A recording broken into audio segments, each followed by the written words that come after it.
There we go.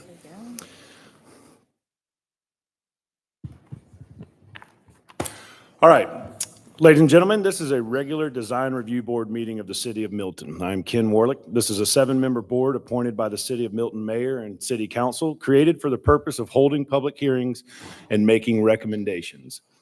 The Design Review Board reviews plans and makes recommendations to the Community Development Director for the developments, except for single-family residential, in the form-based code and overlay districts. In addition, the Design Review Board approves or denies demolition requests and makes recommendations to the Board of Zoning of Appeals on variances. So at this time, I'd like to call this meeting to order and ask everyone to please rise for the Pledge of Allegiance. I pledge allegiance to the flag of the United States of America and to the republic for which it stands, one nation, under God, indivisible, with liberty and justice for all. Thank you all very much. All right, so I'm going to go ahead and I'd like to introduce our staff and board members, please. Jackie Jennings. Rima Abdel Fattah. Michael Cardiman. Samia Coker, Cheltenham Walk. Celeste Jackson, Saddle Springs Drive. Casey Robinson, Parkbrook Trace. Ken Warlick, Hipworth Road. Danielle Gagne, Morning Mountain Way. David Jackson, Bethany Way. And Danella, Haybridge Lane. All right. Thank you. So next, I would like to call for an approval, an amendment of tonight's agenda, or excuse me, this will be for the July 9th, 2024. I'm sorry, you're right the first time, the agenda first. I was right the first time, so I'd like to call it for a motion for approval or amendment to the agenda for tonight's DRB hearing. I actually would like to make a motion to add to new business if we could, just a general discussion and question Q&A kind of session for staff and the board if we can. So this is just a question and answer for anything? That you Correct, have in yeah, mind? just Okay. a couple of policy and procedures, Okay. just some house cleaning stuff. Okay. So I will make a motion to approve tonight's agenda and adding, let's see, 8B for general Q&A with staff and the board over policy and procedures. Can I get a second? I will second that motion. All right, so we have a motion for Mr. Warlick, a second for Ms. Gagne. All those in favor? Aye. Aye. All right, great. All right, so next, I will actually ask for a motion for the approval of the July 9th, 2024 DRB meeting. Make a motion to approve meeting minutes from July 9th. I'll second. All right, so we have a motion for Mr. Jackson, a second from Mrs. Jackson. All those in favor? Aye. Aye. It's unanimous. It's approved. Okay, so we're going to go ahead and get started and move on to demolition of structures. Tonight, the first is 5A 15675 Row Road.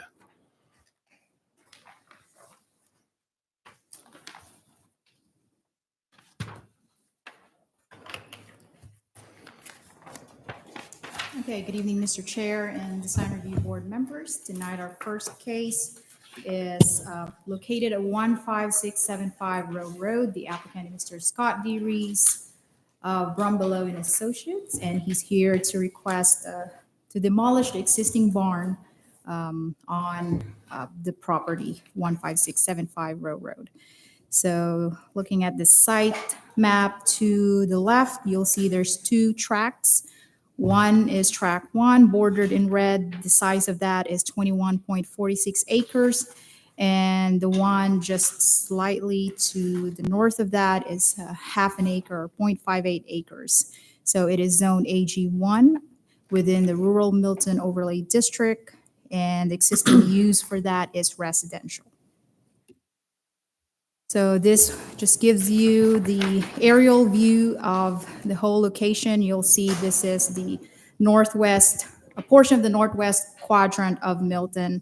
And you'll see Hickory Flat to the north, and the property is accessible through this gravel road called Row Road.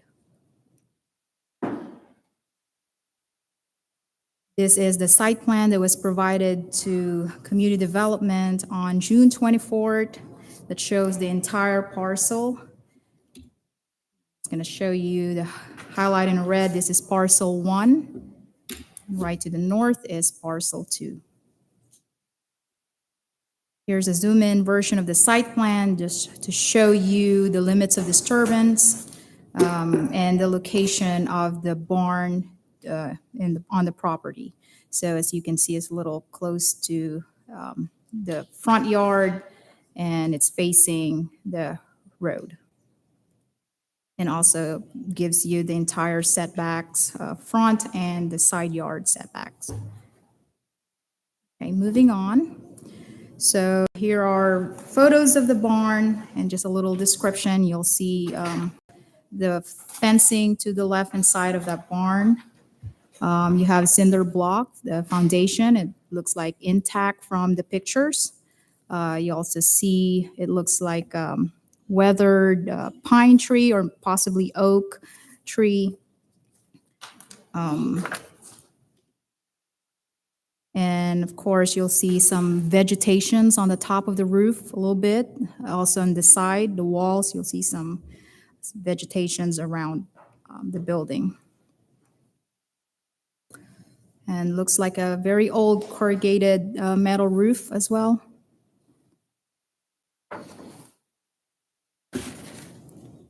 We can go back to that photos later if you want to look at it one more time. So just some supplemental information for you. The structure is not listed in the Georgia Historic Resources GIS, as well as our Milton Historic Survey list. If you recall, last year on June 3rd, the DRB approved the demolition of the house on that parcel. And of course, a demo permit was issued to carry out the demo activities. And there is a stream buffer located in the middle section of the property. And I'll show you on the next slide. And also there is a minor plat that is currently being prepared to subdivide track 1 with 21,466 acres into 3 single lots. So here is the draft plat that's being proposed. You'll see it's subdivided into 3 lots with their corresponding sizes, ranging from 5 acres to 8 acres, approximately. Okay. And as mentioned earlier, the stream buffer located in the middle, and you also have just further west of that, another buffer. So we all know the criteria for approving a demolition. We have 8 criteria.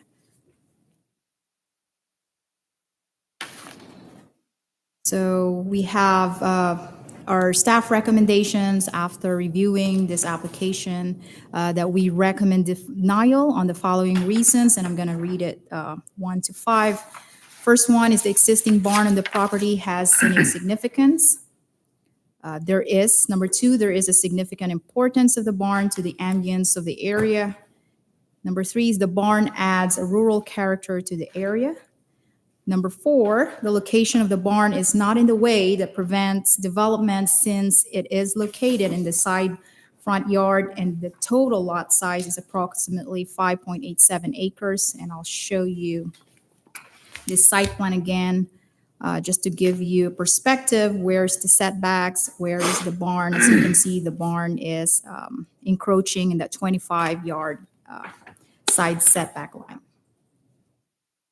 And you have this enough area of the property for any types of, for development, mostly residential.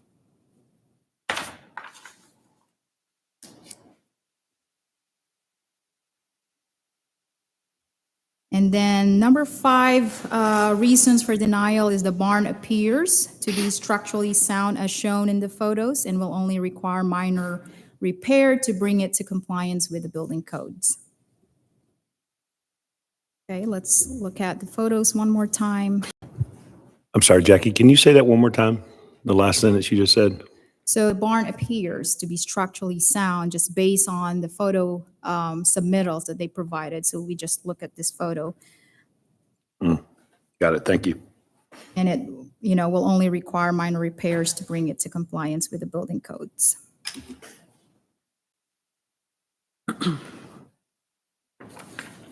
And some additional recommendation is staff recommends that the applicant applies for primary variances. The first one is to allow a structure to encroach in the 25-yard setback and to allow the structures in the front yard.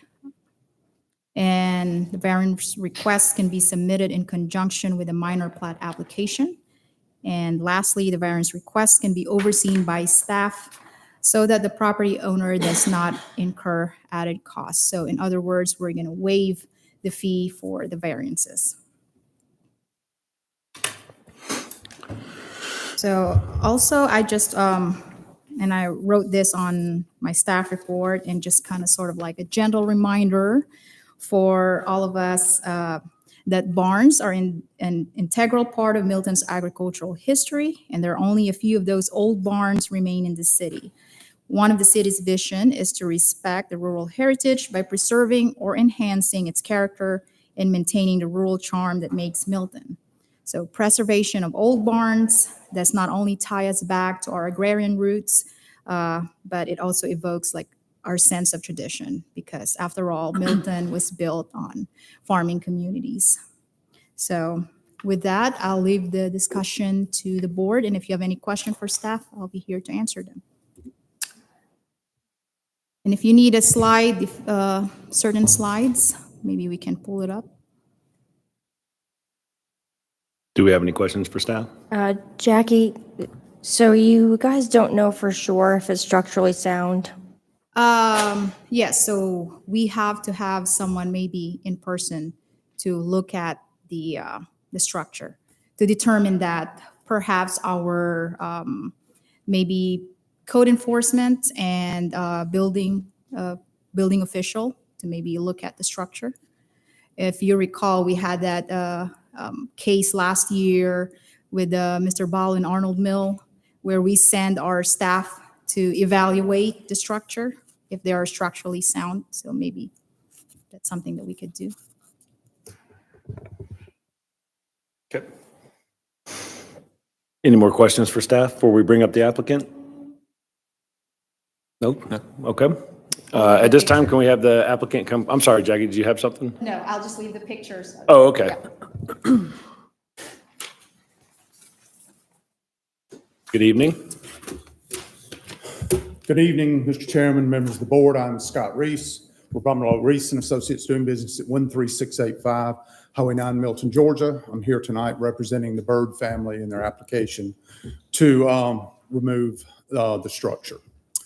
When the Birds purchased this property, their intent was to build a house on the total acreage. Had a major health issue. They are not in a position to build a new house at this time.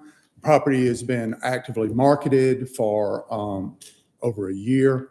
All of the potential buyers are interested in a portion of said property, not the total amount. As you can imagine, as the acreage increases and the price stays the same, the buying pool shrinks. So that being said, I'm somewhat disappointed in the, I just heard late last week about the denial. So this is, I'm going to have pictures going from the property. Now realize that this is the northwesternmost section of the city on an unpaved dead-end road, and we're the last property before it dead ends into the Myrick. So this is most probably the least traveled road. So think of that nobody ever goes by there and no one ever sees it, but you're going to demand that this tax-paying citizen keep this building, which when we subdivide it, creates not one, but two needs for variances, and there will be time plus money, because variant site plans have to be done and there are applications. So it's going to cost them to preserve a building that is not visible and not in the typical thoroughfare for the city of Milton. This is not Freemanville Road. This is not Red Road. This is not a traveled thoroughfare. So starting at the east property line on Row Road, taking pictures at the AASHTO standard height of it. So this is from a distance. This is the blow up of this picture. This is what you see of the structure. This is same deal going further along. Once again, this is the viewscape of the structure. This is probably 3/4 of the way across. This is the view of the structure.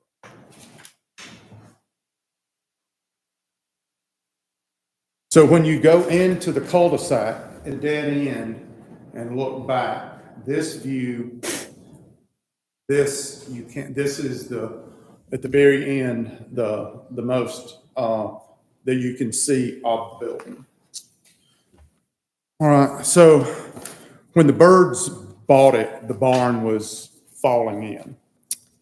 So we had to take some stopgap measures to stop the building, the structure from falling in. You'll see that light green colored treated post that was used to shore up. Here you can see where we had to put another brace in, and you'll see in the floor where we had to, again, shore up to keep the structure from falling in. Pictures of what we had to do to just stopgap the situation. Here's another brace post in there just to keep it somewhat safe to put it. There are cracks in the concrete foundation.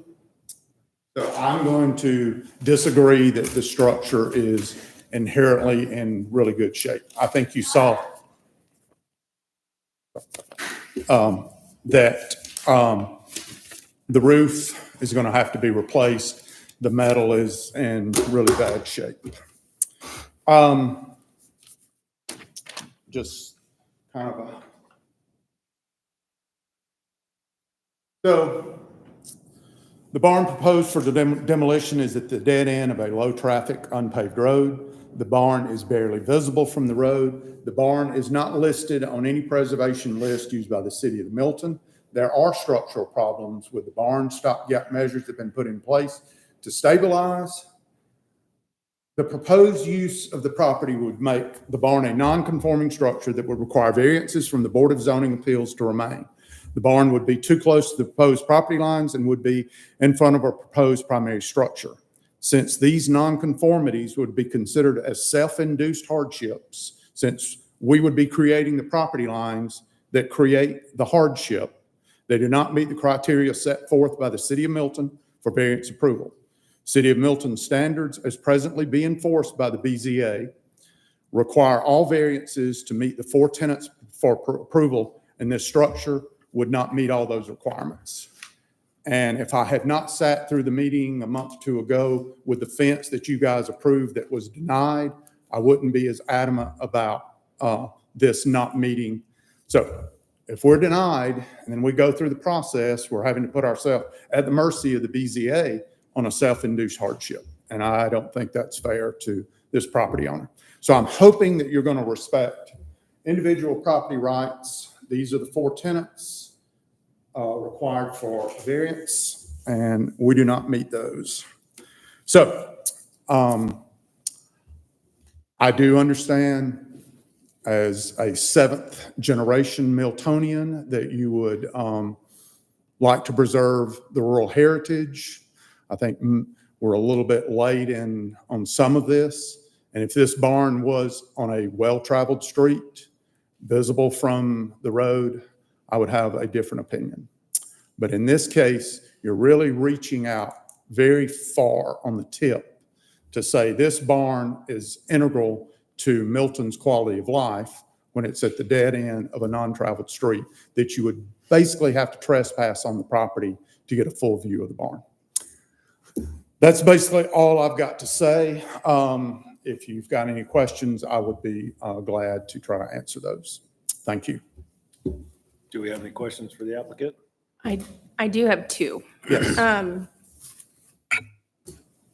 Have any considerations been made to redraw the dividing properties? So we spent a fair amount of time and met with staff on trying to come up with. Dirt road design is a little, or unpaved street to be technical, design is a little different. The road, I mean, the frontages and the widths of the property, that lot, the most eastern, the 5.87 with the stream buffers and the soil classification studies, it needs to be where it is. So there's not a ton of leeway. It's not like an unpaved street, I mean, a paved street where we can do 35 feet of frontage and go with the very narrow strips. And it has some pretty steep topography and floodplain in the stream. So we are limited with the amount of usable, suitable soils for that. So I don't know if you remember the lot layout, but we're trying to get 3 nice building sites on a pretty steep piece of property with a stream that's bisecting it. So when the current owner originally purchased the property, their intent was to keep the barn, but now that they are subdividing it. Yes. So they're at their point on one property, they have a ministry and they were going to use the barn in conjunction with that, with knowing that they were going to have to spend a fair amount of money to bring it up to, some standards, but that was their plan. But, what is it? Best laid plans of mice and men.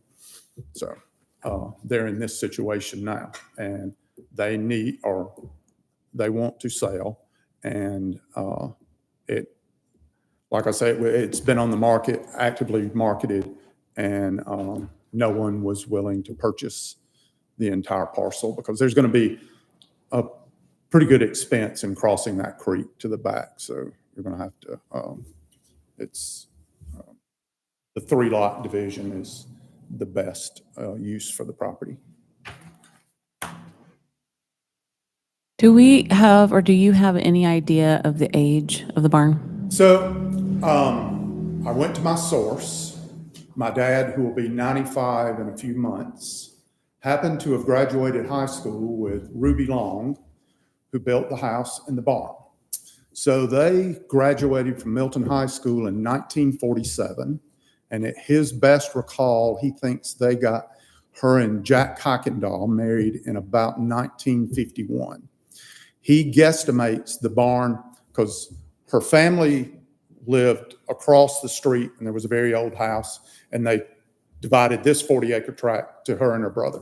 He thinks the house and barn were built between 1952 and 1955. And the fact that it has concrete block foundation, because our old barns built in turn of the century and late 1800s had rock pillars under them. And Milton at that time, we were a very poor area and we didn't go by concrete blocks. We dug rocks out of the creek and used them and you'll notice the old barns if you go around, that's the foundation, or rock pillars. So that's my best source. But since he graduated from high school with her, I think he's probably on it. It would be interesting to have a conversation with your father. Yeah, there's some stuff we would not bring up, but it would be interesting. And he is a very sound mind. He might possibly be the oldest resident that was born in Milton County, or the oldest person left that was born in Milton County since it disappeared in 1932, I think. So. If the demolition was approved, is there any kind of thought about, preserving the existing wood, the sheathing of the? So in the past, I had discussions with Bob Buscemi about materials. I know we repurposed the rocks and we tore the rock house down and all. So when we were doing the preliminary work for the proposed fire station at the roundabout at Birmingham Highway and Providence Road, Mr. Buscemi asked me about, if I run across any materials. So we would be more than glad to, and Jackie, that is oak lumber on that barn, that we would try to repurpose some of that, and hopefully with Bob's guidance, they could incorporate some of that wood into the new fire station. And we would be amenable to helping with that. Okay. Are there any more questions for the applicant? No? Okay. Thank you very much. So at this time, I would like to, seeing no more questions to the applicant, I would like to call for any public comment. We have none. We have none. Okay. I will close public comment and open this up to a board discussion. So I'll start off. I went out and actually viewed the property. I actually walked through the barn. I hope that's okay. First thing I did notice was it was a CMU block foundation, which is definitely not characteristic of a barn built, predating, and it essentially would not be listed on any kind of historical markings, because the applicant is correct, is that typically those foundations are built with rock and either red clay or some sort of cementitious mortar back in the day, right? The pine tree right next to it is really kind of, the roots have obstructed the CMUs. They're cracked pretty significantly. When I drove through, it took me a while to actually figure out where it was, because it is very hard to actually visibly see that. And so I do feel like being on that road, being a dead end, the visible and scenic significance is definitely not an accurate characteristic of this barn. When it talks about ambience, one of the staff comments was about the ambience. Well, what I also noticed in the area was metal sheds, blue tarps, old cars in the front yards. There was a beautiful, beautiful farmhouse. I believe that's the one maybe you're talking about on the corner that you can kind of see in the site plan that was provided. That I'd have a different opinion. That's a beautiful home. It's been well kept, well maintained. The barn, not so much. I don't feel like, I'm very familiar with today's building codes. I disagree that barn could be brought up to code based on today's building codes. It would be almost a rebuild, essentially. So I feel like that's not necessarily a correct representation of that. And so I also feel like too is if this was not being subdivided, and this is a question for staff, is if someone did come in and buy the whole parcel, they would still have to go for a variance for having an accessory structure in the front yard. Is that correct? That's correct. So, I feel like that's already going to be something else that we'd have to have then a non-conforming property that would have to come back and get it. So either way you look at it, but I think the variance route is probably not suitable for this. And so in my opinion, I feel like, and this is the first for me, that I disagree with the recommendation of denial. And based on what I've seen, I'm not an engineer, but I do this every day. And so I just don't see the historical significance. You can barely see it. I think it would take more work and essentially have to demolish the barn itself and rebuild it, which is not necessarily in the characteristic of what we're trying to do as far as to preserve existing things. So that's my spiel. Happy to Yeah, have any more opinions or. I'll also add to that, breaking up 21 acres into 3 lots is a lot better than breaking up 21 acres into 1 acre lots. And if we can preserve 7-acre lots for a single family home, that's what also Milton's about. So That barn's not adding value to the property at all. I mean, Yeah, I would agree. I'm going to agree with Ken on this one. It's one of those that not seen. It's on a dirt road, dirt path, ungravel road, whatever you want to call it. I disagree with the denial as well. That one with the city recommendation. I think Mr. Reese did a good job of frame the reasons why it doesn't meet these criteria for approving or denying the demolition. Yep. Well, clearly the owners wanted to preserve it in the event that they were going to keep the property as well. So they made the steps and, spent the money to try and keep it up. They could have just let it fall and we wouldn't be having this discussion. So it's unfortunate situation for the owners of the property, but it shouldn't be more crippling than what they've already put into the expense of trying to keep it up. I agree. Okay. Any other discussion? I like the thought of possibly reusing the old oak. I think that would be a kind of a cool thing, but doesn't have to. I mean, it's oak. It's Yeah. nice. It's not that old of a barn. It's, but I think it would be a cool offering if somebody would like it to use it. And there's a gentleman in town that I know that he will collect anything and everything from any kind of old structures, and he builds tables, chairs, he repurposes doors, stuff like that to try to kind of at least add that historical aspect. But in this one, I feel like the structure itself is just not there. So, okay. Then, any more discussion? Okay. Then I will call for a motion. I can make that motion. I will make a motion to approve the demolition of 15675 Row Road, the existing barn. Bless you. I will second the motion. All right, so we have a motion from Mr. Warlick, a second from Ms. Gagney. All those in favor? Aye. Aye. So we have 4, and 1 opposed, or 1 abstain? you want to ask for a motion or for to not approve it? We would get the vote? Oh, to not approve? Well, no, it would be a motion to approve. approve. Right. Yes. And so if everybody voted to approve it and then say, is there anybody in opposition? All right, so we'll do that again. Can all those in favor of motion to approve the demolition of 15675 Row Road? Aye. Aye. And those not in favor? Aye. All right, so we have 6 and 1.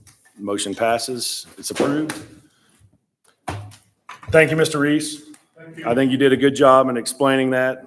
I think it was very valuable that I was able to go out there and take a look at it, because that definitely is a firsthand look at it. So thank you very much. Okay, moving on. Next is 5B, demolition of structures, 12780 Birmingham Highway. And Rima, if you can give us a little bit of background on this, that'd be great. Yes, let me just get the PowerPoint pulled up. Sorry.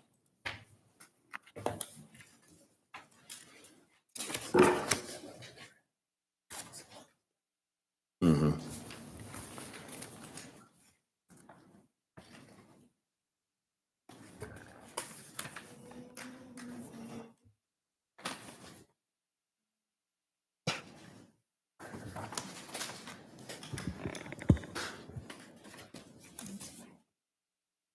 What was next? It was marked.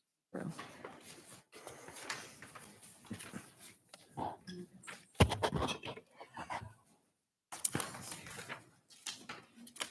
I don't know why it's not full screen. Okay, good evening, board. Next up is demolition review for 12780 Birmingham Highway. So the applicant is Mr. Drew Clow, and he's requesting to demolish an existing wooden barn and a metal shed. It's 15.53 acres, Zone T2. It's in the Crabapple Form-Based Code Overlay District. The existing use is R5 residential, large tracts. Here is an aerial view of the parcel, and as you can see, it's across from the middle school and the elementary school. Here's the site plan that shows the existing wooden barn and the metal shed to be removed. Here's some photos. It's kind of hard to see the wooden barn, but it's back there covered with all the trees. It's very dilapidated, as you can see. It's not in the best condition. And here's the metal shed. Same thing, very dilapidated. Does not appear to be structurally sound. So some information. So the preliminary plat for this property was approved in April of 2024 to subdivide it, to subdivide the 15.53 parcel into 9 single-family detached homes with a density of 0.56 units per acre. So this future proposed subdivision will be called Rosemary Estates. There is a floodplain on this site per the FEMA FIRM map. And here's a little topographic map that shows again the location of the plat across from the schools. So you are all familiar with the criteria for approving a demolition. So since this property is not listed in the Georgia History Resources Survey or the Milton's Historic Survey, we recommend approval of the demolition per the site plan with the following comments: complete the demo permit application, show the tree-safe fence and silt fence. If not used, water well and or septic must be capped properly, and then disturbed and exposed soil must be leveled and permanently grassed. Are there any questions for staff? Do we have any questions for staff? No? Okay. Nice job. Thank you. Thank you. All right, so at this time, we'd like to ask the applicant to come forward. Hi, good evening. Drew Clow, 2423 Wawona Drive. Here today to present this demolition application. I think the staff did a great job of covering it. It's impossible to see either of these structures from the road. It's about a 10-minute walk up the hill to be able to see anything. It was hard to even get pictures on all 4 sides of the shed. But the shed looks like it was maybe like a chicken coop back in the day. So you can reference them. Thanks. And that's the shed. But certainly did not appear to be structures of any historical significance or value. We've been working with staff to, we've submitted for a land disturbance permit to develop the proposed subdivision that that she showed where the preliminary plat's been approved by Planning Commission. And so we're intending with you all's approval to hopefully complete the demolition as part of the clearing and grading on the land disturbance permit instead of permitting the demolition separately. That was my understanding of how that could work here to avoid a lot of demolition specific erosion control when we're about to wrap, a much larger area, as we're hoping to avoid having to demo the structure separately as part of the subdivision development. But as far as the structure goes, they're very much falling down and not visible and did not appear to be historically significant. So I will defer the rest of my time. If you guys have any questions, please let me know. Thanks. Great, thank you. Any questions for the applicant? No? Okay, thank you. So at this time, I will open up for public comment. We have none. We have none, okay. Anyone in the audience? Everybody good? Okay, I will close public comment and any discussion from the board. I was wondering when this property was going to come up. It was a very challenging property. Good luck with that, my friend. Okay, then seeing no discussion, can we get a motion? Make a motion to approve the demolition of 12780 Birmingham Highway. I second. All right, so we have a motion from Mr. Jackson and a second from Ms. Jackson? Yeah, okay. No. All those, Ms. Coker, sorry. I didn't see who was saying. Okay, so a motion for Mr. Jackson, a second, or a second for Ms. Coker. All those in favor? Aye. Aye. All right. Congratulations. Thank you. All right. Moving on. Sorry. So we're going to move on to courtesy reviews. So tonight, 6A, which is 900 Pleasant Hollow Trail.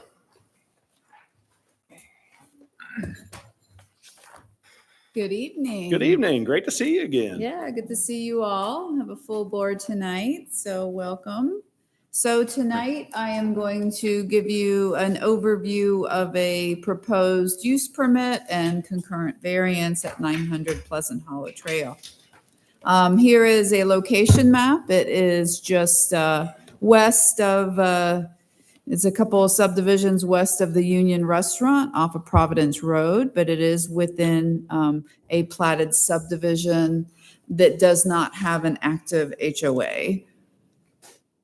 And it is zoned AG1. The applicant is Andy Campbell and Courtney Bartik, and the request is to utilize the existing accessory structure as an artist studio with a 4-part concurrent variance. They intend to use accessory structure to house her business, which creates handmade custom books, leather goods, and other handmade goods. So she's also explained that she's downsizing. She has a current location in Roswell. So many people say, well, if you make it bigger, it's like, no, we're downsizing. So that's the reason for bringing it to their home, to this accessory structure. And also she intends to work in this structure alongside 3 part-time artists. The existing structure has a separate entrance, a gravel drive, which is screened from the street. The proposed hours of operation are Monday through Friday, 9 a.m. to 6 p.m. There are needs for some concurrent variances. One, to allow the existing accessory structure to remain in front of the primary residential structure. So as I like to talk about my geometry, the front is technically, the front setback is Providence Road, and the secondary frontage is the subdivision road of Pleasant Hollow. So therefore, that structure sits in front of the primary structure.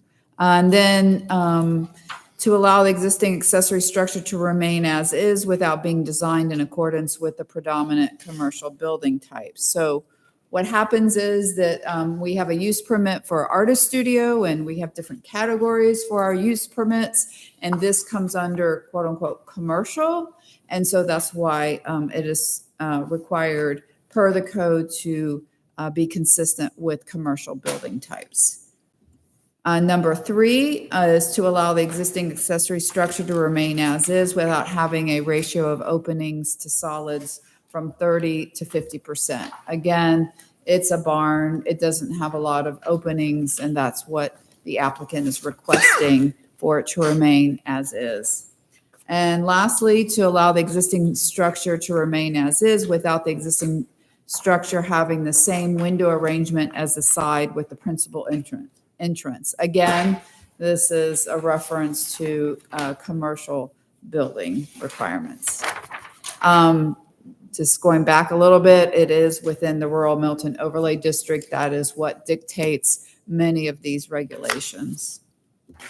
The current zoning is AG1, just to reiterate that. Again, this is the subdivision here. To the east, the bright pink is the Union. And then we have a little bit of, oh, no, I'm sorry, it's not Union. That is the small collaborative school. And then further to the east over here is the Union. And then we have a small office. And just for reference. This is the site plan that was submitted. As you can see, this is Providence Road. This is the accessory structure barn. It has a separate entrance on Pleasant Hollow Trail. And then here's the primary house that sits above it. And it does have a stream with stream buffer, but obviously that's not being impacted. These are some photos. This is the site from Providence Road. This, again, is another shot from Providence Road, a little bit further from the east looking in. This is from Pleasant Hollow Trail. This is the secondary entrance that goes directly to the barn. This is just looking up Pleasant Hollow. This is in front of, looking into the subject site to the primary house with a separate entrance. The accessory structure's been there for 20 plus years, and the applicant intends to renovate the accessory structure interior. Again, here's some more detailed shots of the barn.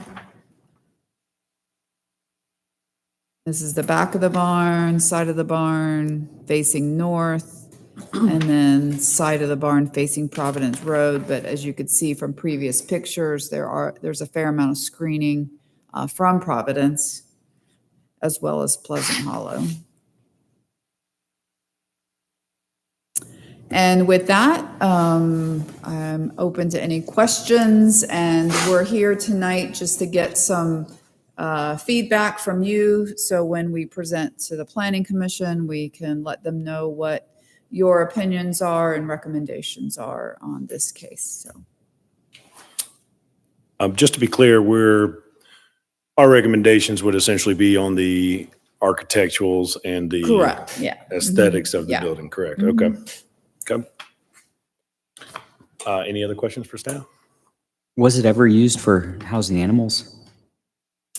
You'll have to ask the applicant that. I think they've purchased it recently. I do know that that is kind of an equestrian subdivision, so that could be possible, but I do not know that answer. I do have a question. The collaborative house, I'm assuming, I do remember they came to actually in front of the board to change the color of. Right, they did some renovation in color. That was a Did that have to- zoning that existed before well, it used to be C1, if you want to know the whole history or not. It was Yes, a I house can, that was, no, I'm sorry. It was an office for a construction company, contracting company. So it's always been O&I, but we Okay. just restricted it a little bit when they came before us to do some changes. So, Okay. yes. Okay. Any other questions for staff? I have a question. Is the frontage considered Providence Road?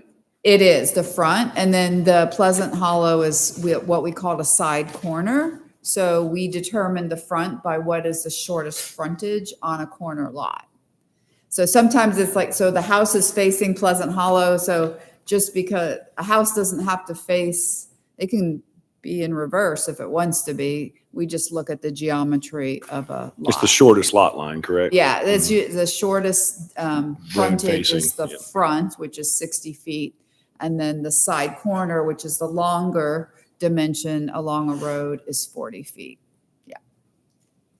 So regardless of the use permit, it just checked the box of having now to go in front to get a variance Right. because it's in front of the house now. So we don't go looking for problems per Mhm. se, but let's say if they wanted to come and do an addition to it or whatever, we would have had them come back to get a primary variance to fix the problem. So Mhm. for whatever reason, it is in Fulton County's tax assessor's information. So it had to have been reported that it was built. I can't explain why, even in Fulton County, they had the same regulation. You can't have an accessory structure in front of a primary. So I can't really explain why it wasn't dealt with, but it is what it is, so. Got it. Okay. And the applicant is here tonight too. Yeah. Any other questions for staff? Quick question. Do we know how old this structure is?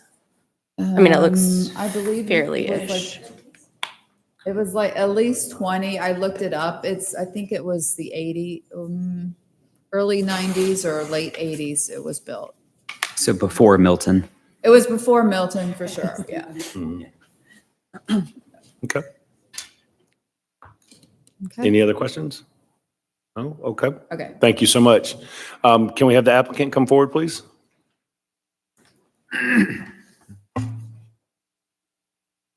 Good evening. My name is Andy Campbell. This is my wife, Courtney.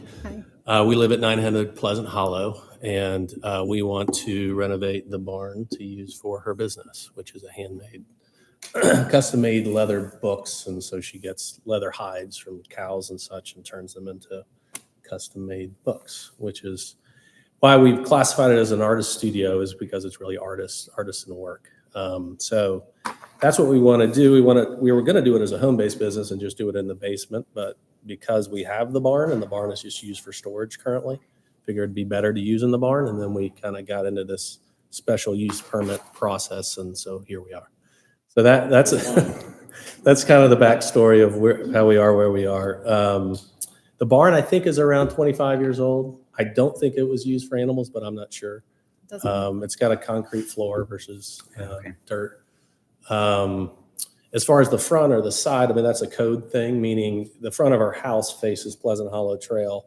So you would think that would be the front, but because the front is dictated as the major road, that's why it's declared the front, and that's why we have to pay to get a variance to get that removed, I guess, or waived. And from an architectural standpoint, I mean, it's a barn, and we want it to look, it looks good as a barn, I think. And I think, we lost 2 barns tonight. So keeping one and restoring one. So maybe we're trying Perfect to add. timing. Perfect timing. I know, it was great. I saw it on the agenda. I was like, oh, this is going to work. You've just been waiting to say that. Oh, yeah. Well played. Well Thank played. you. So anyway, we think it looks good as a barn. I think people who drive by, who we've talked to about it, because we've reached out to neighbors just to make sure there are no concerns. And everybody's like, oh, good, you're going to put money into it as opposed to knock it down. We like the way it looks. Great. So that's kind of, and I think the code just dictates, and it pushed it into commercial because of the accessory structure and because of the art studio, which then pushed it into the commercial standards as it relates to architecture. So that's kind of how we are where we are. We don't want to plan to modify the exterior at all, other than we have sliding barn doors on the front. We want to keep those, but then just put a glass door behind, essentially. And on the front and on the back, we have opening barn doors for the windows, and we just want to put windows behind that, but keep the shutters, essentially. So it just keeps the exact same look. So that's our objective, and so to achieve that objective, we have to get these variances. Understood. Thank you. Yeah. Any questions for the applicant? No? Thank you very All much. right, thank you. Okay, I will, seeing no questions for the applicant, I'll go ahead and open or call for public comment. Mr. Chair, we have 2. Okay. The first one is Ms. Linda Schubert. She is in support of this item if zoning of AG1 does not change. And she doesn't want to speak, but would like the following comments read into the record. Her comment states, just listening to the pros and cons comments and if this will change any future zoning on our street.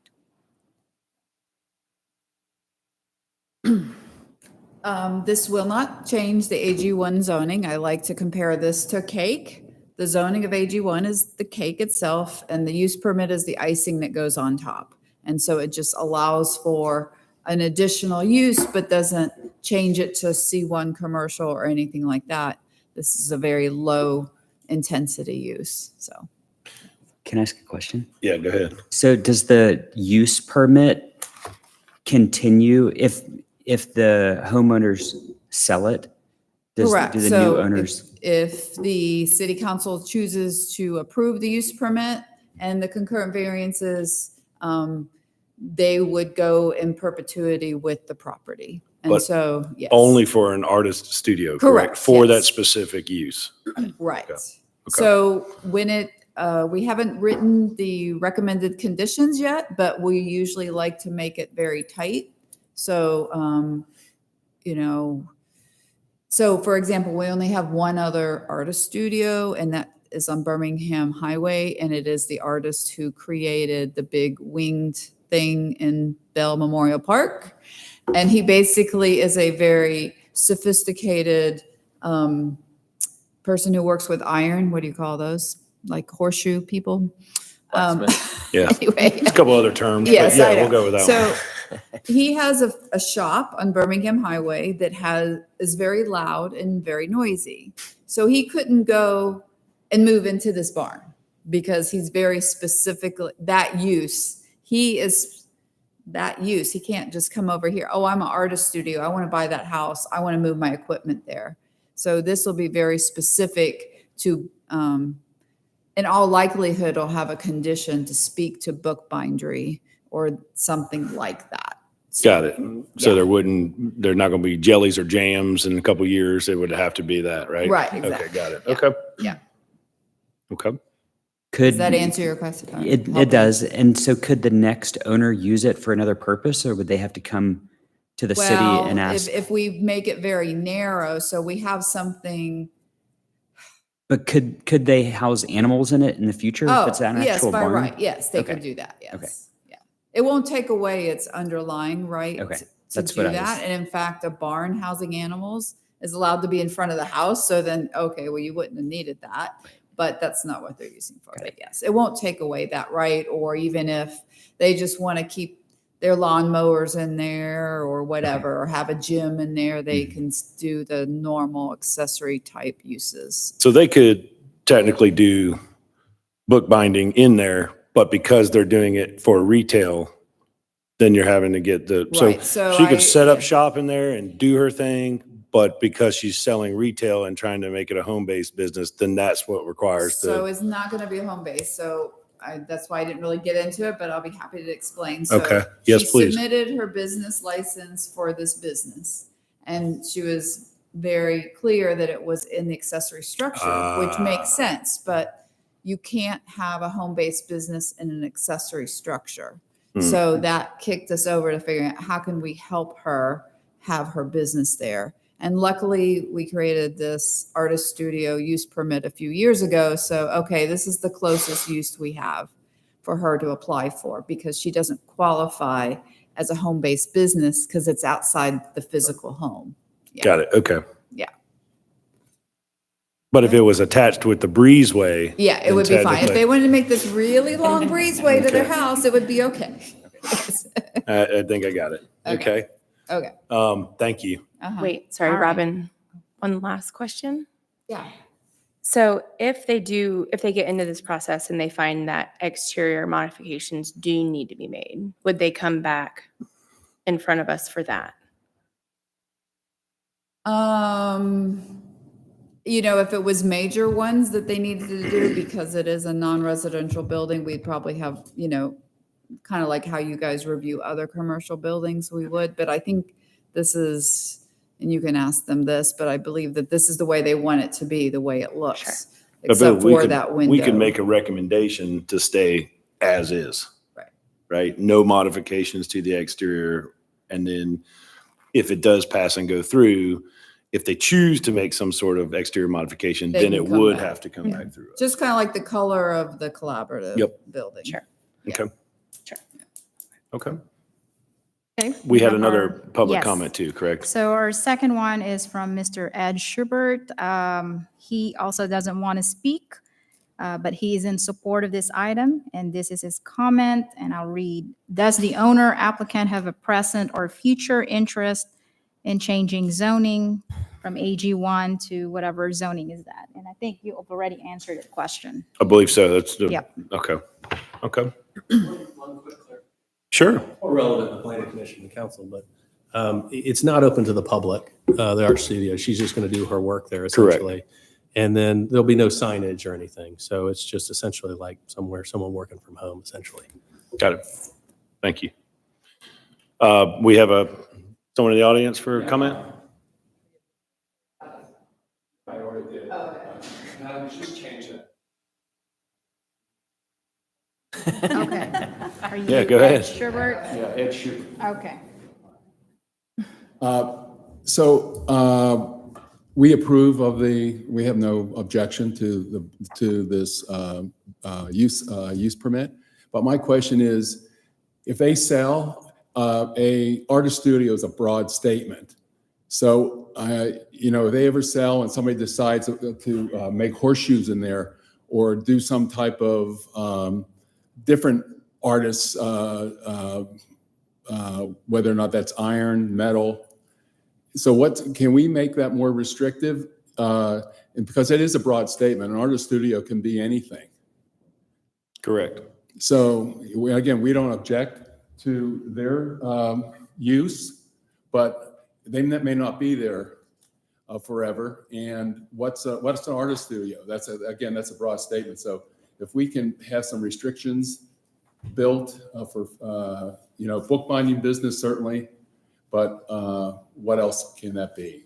And that's our concern as a neighbor. Yep. That's a great question. I think, Robin, you hit on that a little bit as far as the specific use. So I would just recommend to the applicant, if you're going to do, if there's a couple different array of things that you do with leather and stuff like that, just be very specific too, because I do think that that's a valid point that, if that's, and again, this is out of our purview, right? But I think as a recommendation that if you have a couple other things, whether it be jewelry or something like that, I would be very specific in that when you take it kind of down the line past us.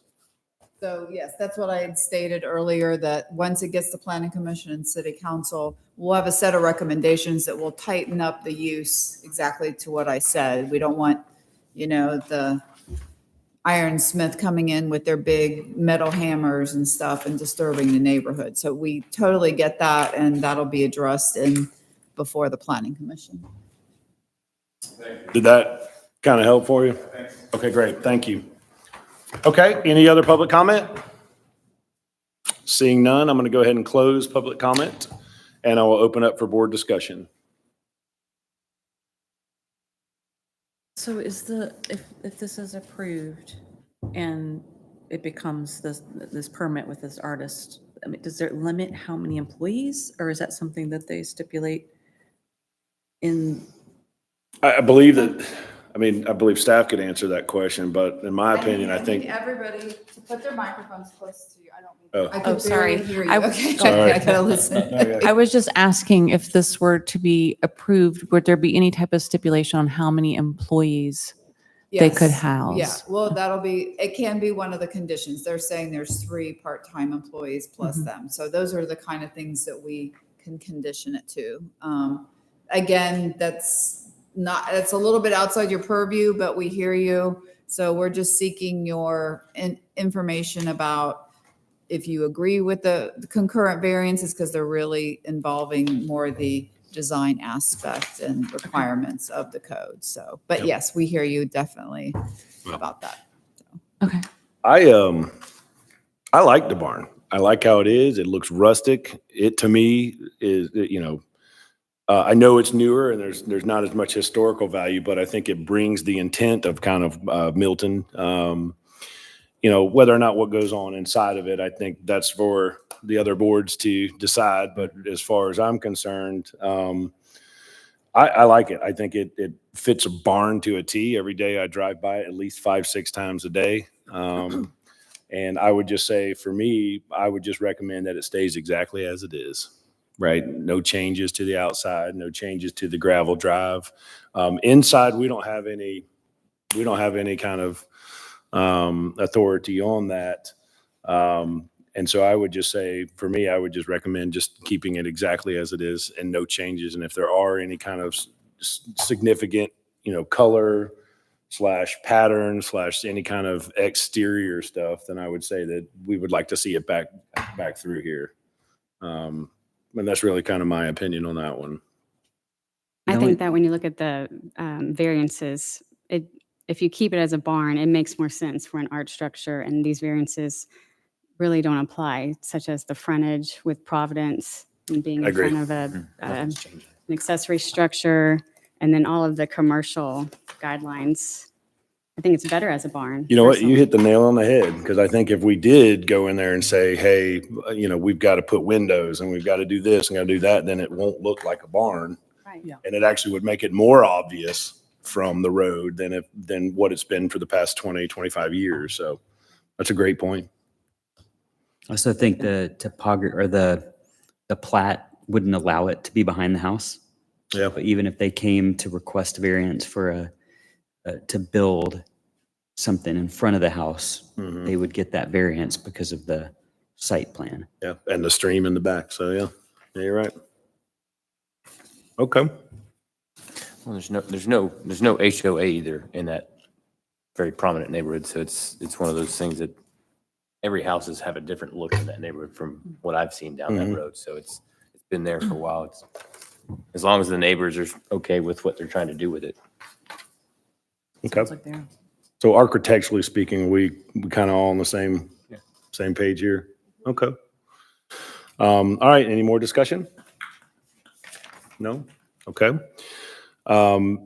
So I think as a courtesy review, we can just essentially, make a recommendation. And so I think my recommendation is to leave it exactly as it is. No exterior changes. And if it does get approved, that kind of follows. Or so our recommendation to the BZA is to leave it exactly as it is. I don't think it's not going to the BZA, is it? It's going to planning Planning commission. commission. That Or was a planning slip. commission, I'm sorry, Yeah. sorry. I knew it. Yeah. Can you just maybe say that you support, like, that to remain the same, and that you support the 4-part concurrent variance, because they all have to do with design and positioning? So all of the variances have to do with some type of positioning or design of it. So if you officially say you recommend it to remain the same aesthetically and support the recommendation of denial of the of approval of the variances, I'm sorry. Okay. Does that make sense that you're? It does. I'm just trying to retrack it in my head. No, I know. so- I started to say it wrong. So I'm going to call for a motion on this one. It's easy. There we go. I'd like to make a motion to approve the 4-part concurrent variances for item 6A at 900 Pleasant Hollow Trail. I'll second. All right. Is that good? Okay, great. So we have a motion for Ms. Coker, a second for Ms. Jackson. All those in favor? Aye. Aye. All right, good luck. Thank you. Can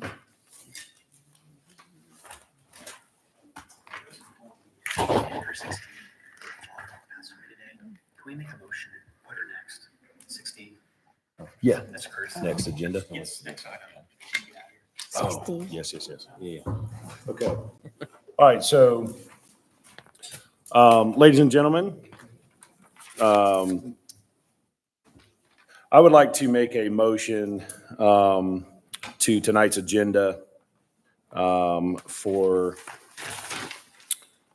courtesy review 6D, 1488 Freemanville Road, to move it to 6B and move 6B, which is 2390 Bethany Bend, to 6D for tonight's agenda. I'll second the motion. All right, so Mr. Warlick with the motion, Ms. Gagnon with the second. All those in favor? Aye. Aye. All right, great. So we're moving on. We'll try to make this one quick. So next will be 6B, formerly 6D, 1488 Freemanville Road and 14880 Freemanville Road, 2 parcels, for courtesy review. Good evening, board members. Good evening. The applicant is Lindsay Ewing from eCraft Homes. The address is 14880 Freemanville Road for two separate parcels. Parcel ID 224250059800084 and parcel ID 224410059900353. Requesting a 5-part variance to allow an existing run-in shed accessory structure along the south property line of 14880 Freemanville Road to remain in front of the proposed single-family home, to allow an existing shed accessory structure along the east property line of 14880 Freemanville Road to remain in front of the proposed single-family home, to allow an existing one-story frame accessory structure along the east property line of 14880 Freemanville Road to remain in front of the proposed single-family home, to allow a proposed guest house on 14880 Freemanville Road to be located in a side yard, and lastly, to allow a proposed swimming pool on 14880 Freemanville Road to be located in a front yard. Here is an area of the property, and as you can see, these are two separate parcels in the variance request, and they total 7 acres of what they're trying to combine.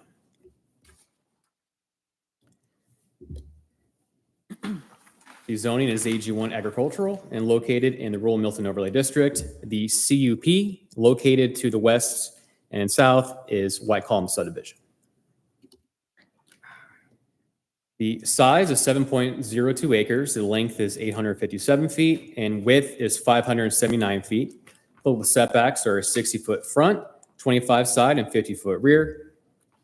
And as stated earlier, they are going to go through a minor plat if the variances are approved to combine these two parcels. Here is a chart detailing the specific structure seeking the variance. Here is the run-in shed in the front in brown. In purple is the proposed pool house, which is an existing one-story frame. In blue is the proposed pool, which does not exist yet. Red is the shed to remain. And finally, here is the green, which is an existing 2-story frame, which is a proposed guest house. And the pink is the primary location of the single-family home. Some background information. The applicant purchased the properties in March of this year. Both 14880 Freemanville Road parcels will be combined to create one 7.02 acre parcel. As I stated earlier, the applicant will be required to complete a minor plat to combine the properties. The primary residence, new single-family home, is proposed to be built in close proximity to the proposed guest house, proposed pool house, and shed. 4 total structures are to remain and be remodeled, and 1 structure is to be demolished. The existing 2-story frame will be a proposed guest house. Existing 1-story frame will be a proposed pool house. The existing shed is to remain. Existing horse run shed to remain, and one of the 1-story frames will be demolished, and that will have to come back before you for a certificate of appropriateness. These are some details in your packet from the architect detailing what they proposed for the rehab, if you want to call them, for the 4 structures in question.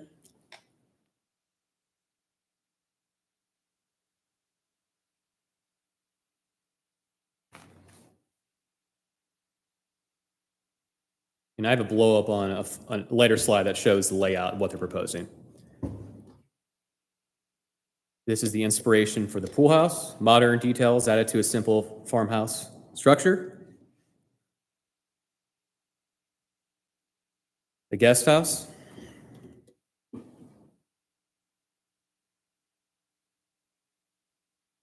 Material list includes metal and shake roofs, wood siding, rehab, stone additions, and glass walls. Here's the site plan again. And here they provided a tree plan that showed the screening on the property. And when I get to the site photos, you'll really be able to see the tree screening along all property lines. And here's the proposed layout. If the 2 tracks are combined as one, horse run shed, pool. This is where the pool will be located. And then the shed or the guest house. And then the primary single family home in the back. Here's a view to the north.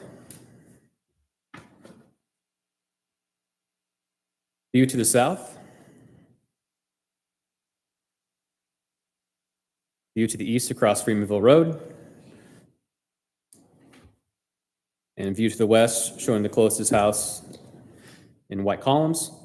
And I actually went right against the property line and faced inward to show how screened it is from their point of view. You can't see any structures from the forest I was in.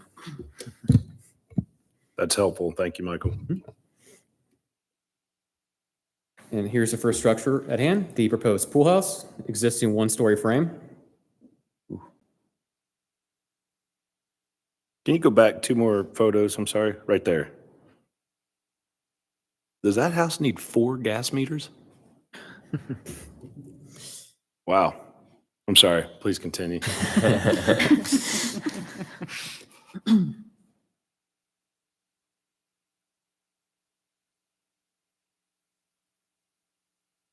This is the existing horse-run shed.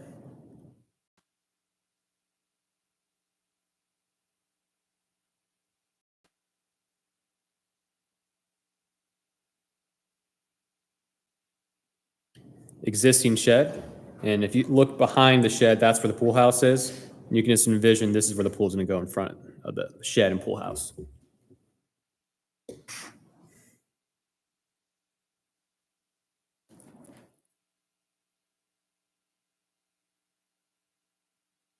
Here's the proposed guest house, which is an existing 2-story frame.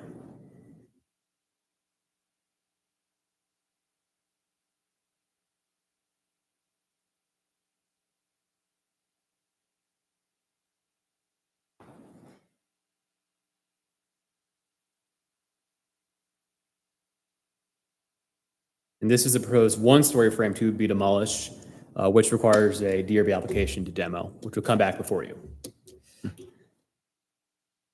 Any questions for staff before we call up the applicant? Excuse me. So this little sliver of land to the left of the driveway, that's not theirs.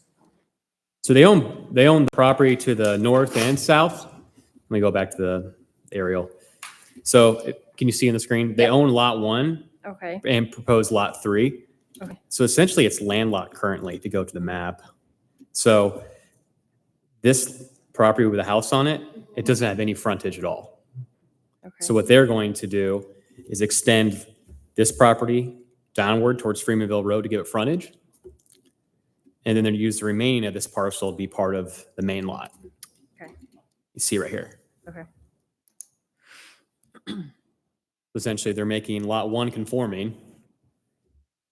And then lot 3 didn't need any issues with it. And they're essentially going to go through a minor plat to clean everything up if the variances are approved. Okay. Any other questions for staff? No? Okay. Seeing none. Thank you, Michael. Can we ask the applicant to come forward, please? Good evening. I'm Lindsay Ewing. Thank you so much for helping me out on the timing. So yes, I think he covered it a lot. There's a lot of details in this plan. I'm saving the barns, guys. So there's Being used tonight. Come on. Okay. So a lot of this property was built in the 1860s, and I'm really excited. It was the Susong family. It's been sold twice since then, and they were white columns. So it's been chipped away. Every other developer friend that I know is like, what are you doing? Because this is a nice 10-acre piece that I'm making 3 nice lots. And you can see with the way the buildings are on this plan, you've got to have the house in the back for the new construction. So that's our intent, is to make it really unique and use the old buildings as much as possible, clean them up. They're not really worthy, but like a contractor's eye, there was 5 tenants in it already. So those are those gas meters. So that explains it. Yep. It was separately metered and made a good income. So we'll take it back to just one kind of commune for just a high-end residence. So that's the goal for it. There's to the northeast of that property it's a little cleared. So, there's a good bit of flex I have, but all of it's behind these buildings. So that's why the intention is really to keep them and try to use what we have.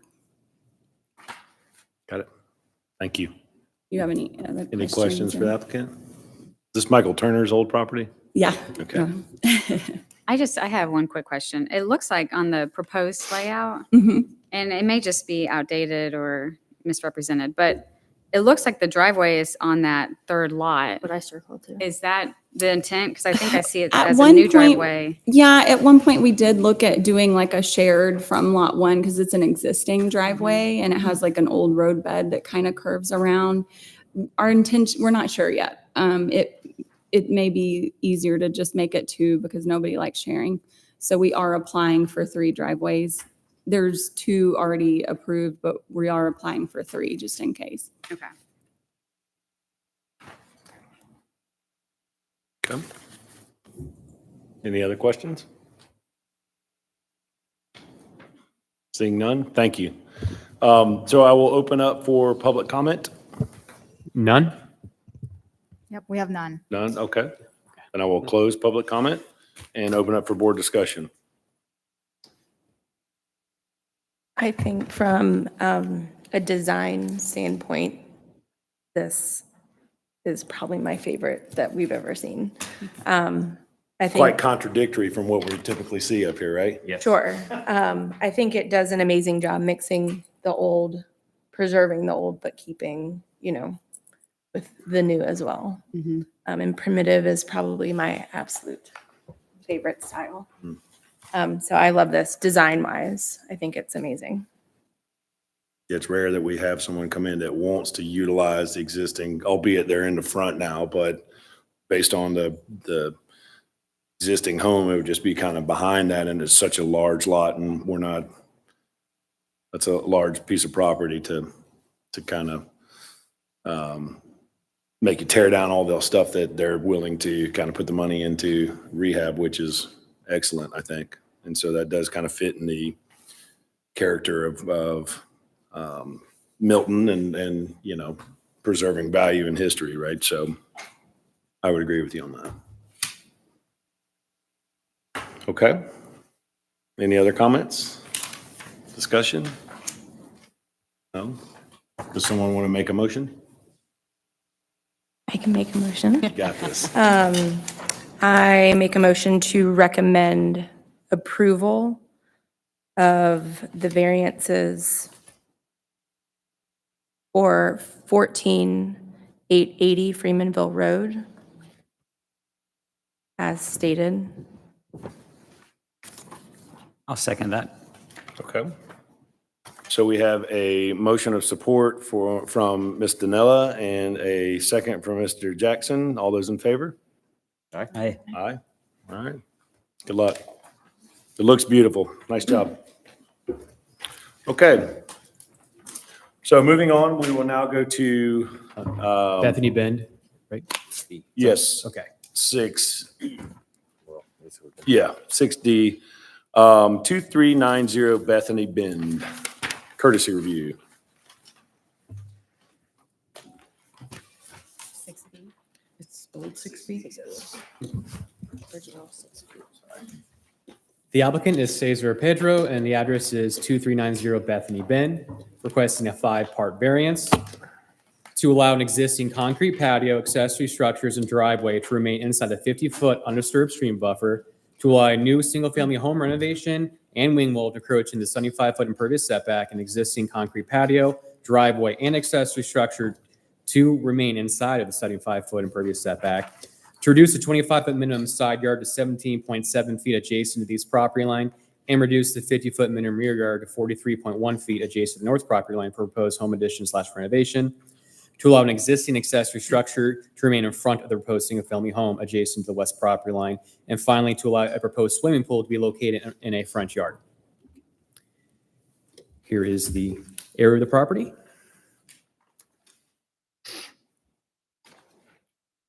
The zoning is AG1 agricultural and is located in the rural Milton overlay district.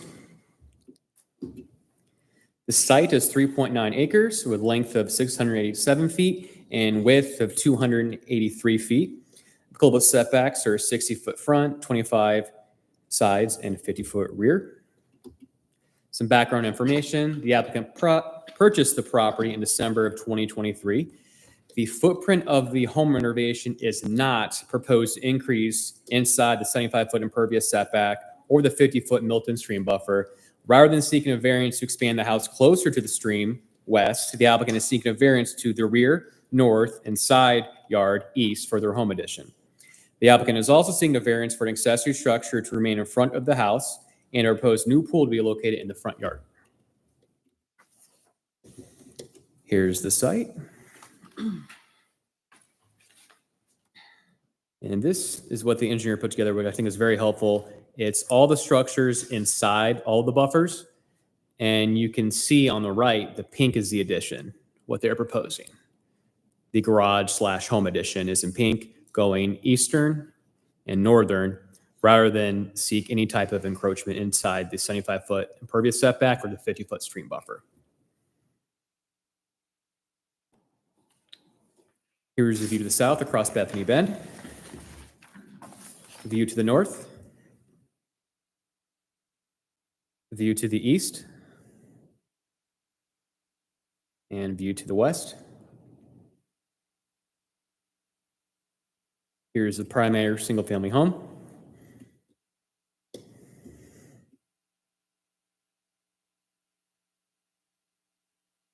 And the addition will be in this area. And I'll get to the elevations later, but building towards the existing garage.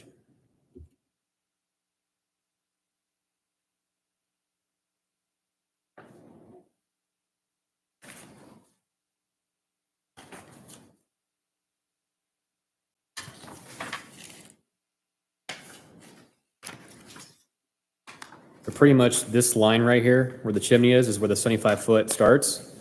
And ballpark here is the 50. So pretty much maybe less than a fourth of the house is already inside the 75. And they're expanding the addition on the other side, eastern and northern.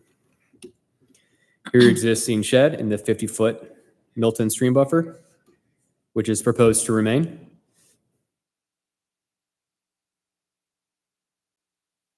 I try to get behind the shed, but it was just too much of a drop in grade. So I got 3 sides for you. Here's the former barn on the property. I confirmed with the applicant he's not proposed to house any animals, but wanted to keep the barn on the property, but it will just be used for storage. But he needs a variance to allow it in front of the primary single-family home.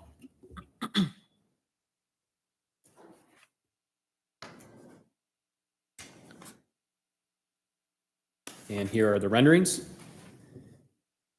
Here's the front of the house, and this is the garage/home addition in a charcoal color.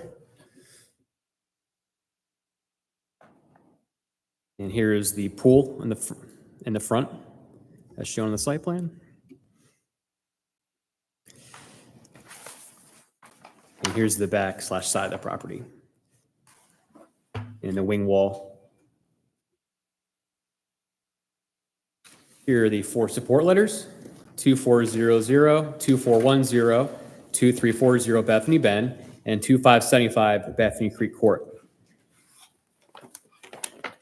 And here are the letters.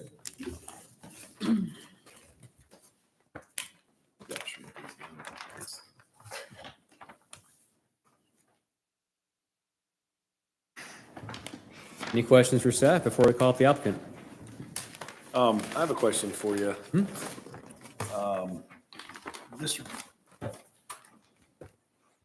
This pool from this rendering is showing that it's essentially attached to the house.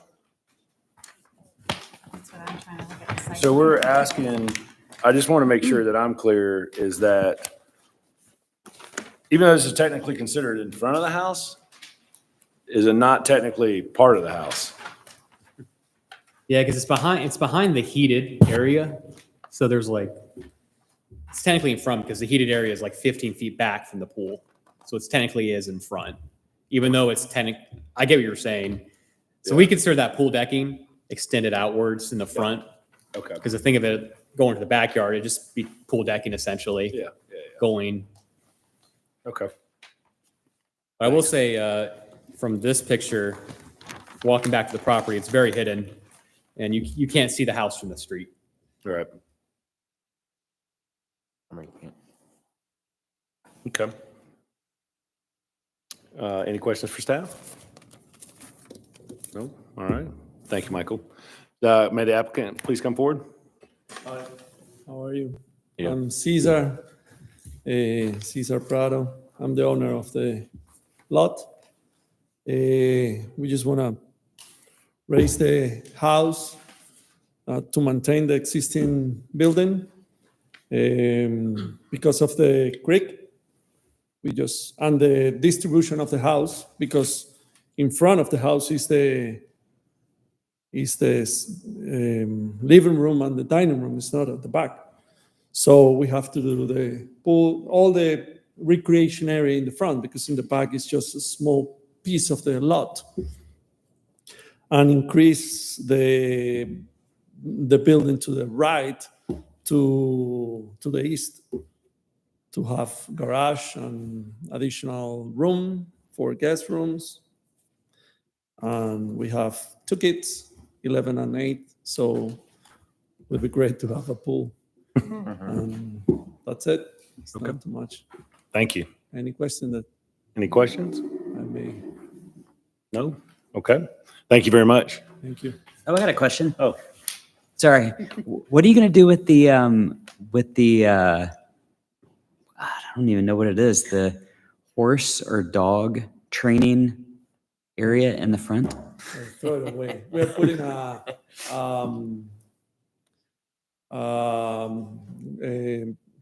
it's called like for vegetables. Where it's yeah. straight. The garden? We're Raised gonna bed. do a vegetable area over there. Gotcha. That way, it's just the barn is over there, so we're gonna use the barn as a helper for pass the day over there with the kids. It's in the front of the house, in the other side of the creek. Yeah. For 15 years, I've wanted to see a dog go through the tunnel.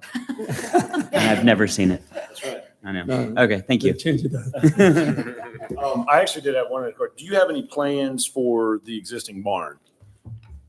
Just Like leave it as is or? keep it as is. Okay, okay.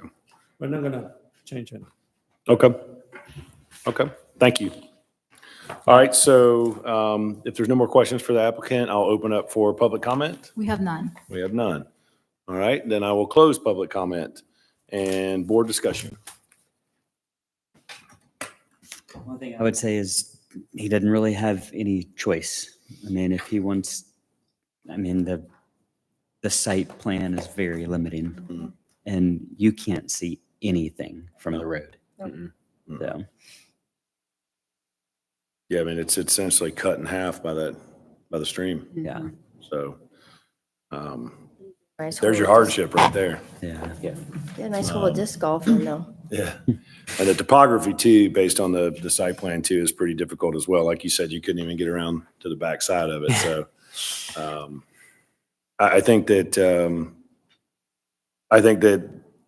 trying to maintain and not asking to go into the stream buffer any further, I think is a good call. I think, for me, I would much rather see that and try to preserve the streams, if at all possible. And so I think you've done a good job of that.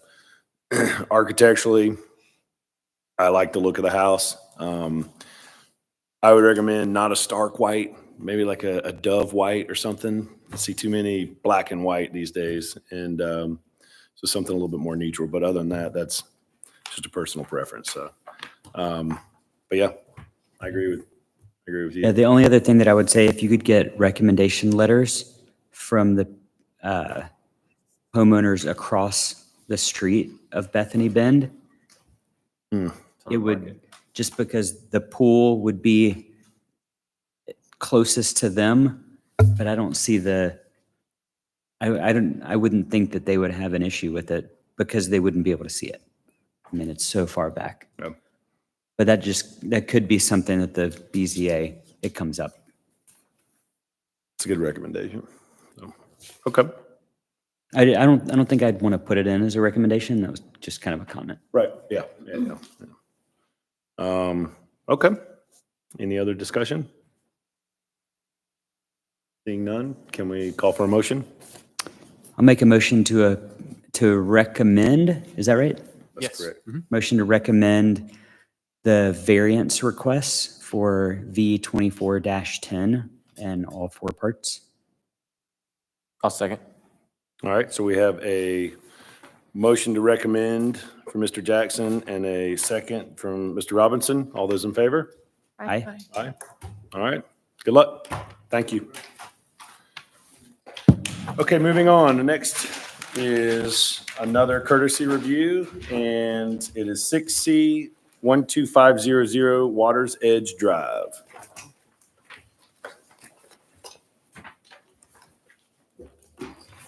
The applicant is Rafael Oliveira, and the address is 12500 Waters Edge Drive. The request is to reduce the 20-foot secondary rural view shed setback to 9.1 feet along the west property line, Hopewell Road, for existing pool house accessory structure. And the structure is existing. Here's an area of the property.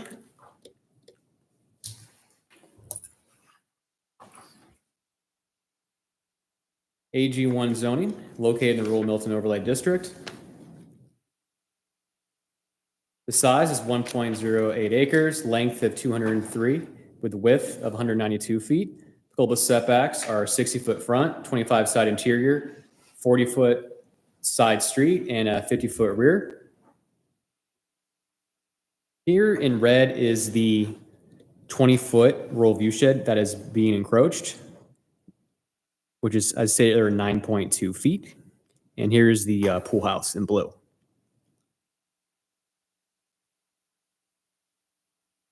Some background information on this request. The applicant purchased the property in February 2022.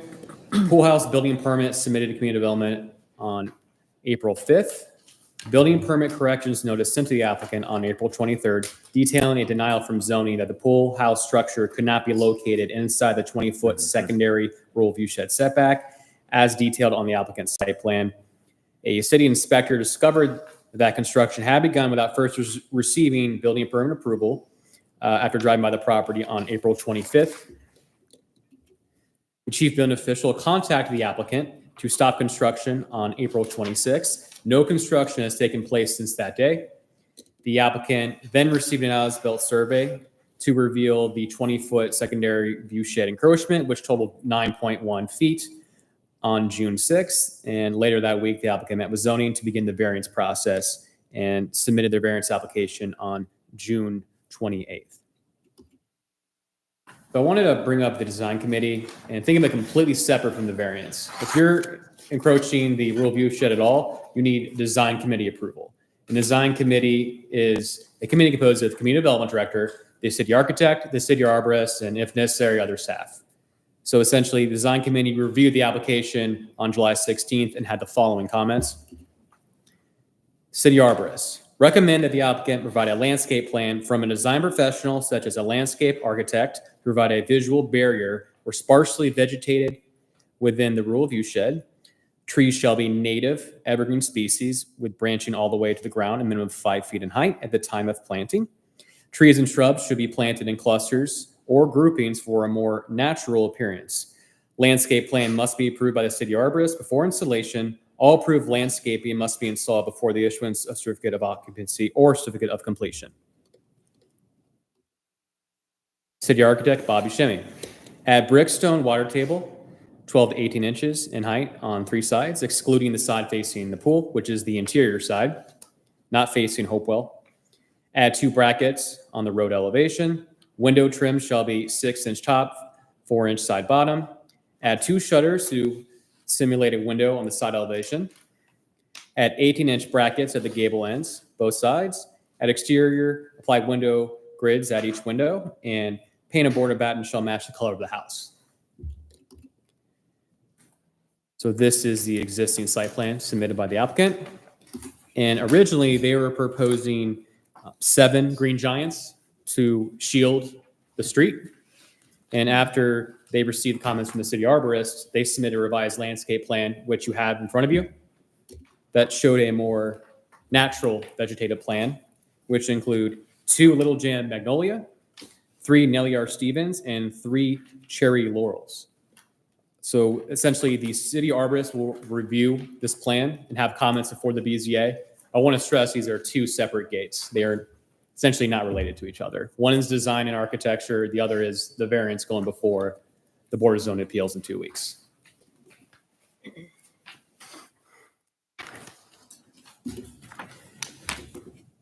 Side photos. Here's a view to the north across the street from Water's Edge Drive. A view to the south. A view to the east inside the subdivision. And a view to the west across Hopewell Road. And I wanted to point out that there is a turn lane right here. So it is, in theory, 12 feet farther back than a normal non-subdivision street because the turn lane adds an additional 12 feet. Or if that didn't exist, it's essentially 12 feet farther back than if it wasn't on a subdivision street. Was that the discretion between the surveyor? I read in the letter of intent that there was a discretion between what the engineer and survey thought was the 60-foot rule said versus what's actually the city interprets the 60-foot. Correct. They measure from the street and they should have measured from the property line. And that is the difference of the 9 feet. Got it. Why are we here today? Okay. Here's the primary single-family home.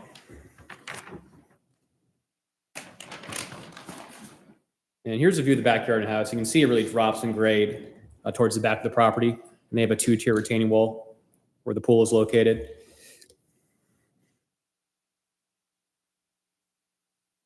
This is the pool house shot facing Hopewell.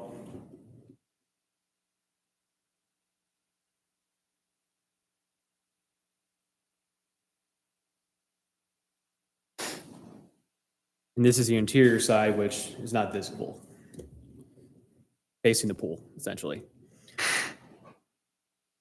And I also took some shots across Hopewell Road, showing the existing screening. And here's the house right here, and you can make out the pool house roof right here. Here's another angle, directly across the street.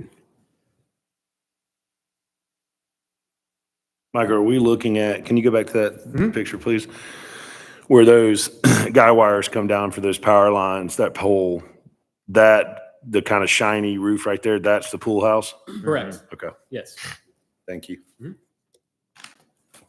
And about 20 feet farther down the street, or maybe 30, is another shot. Going northbound to Hopewell appears the most screened.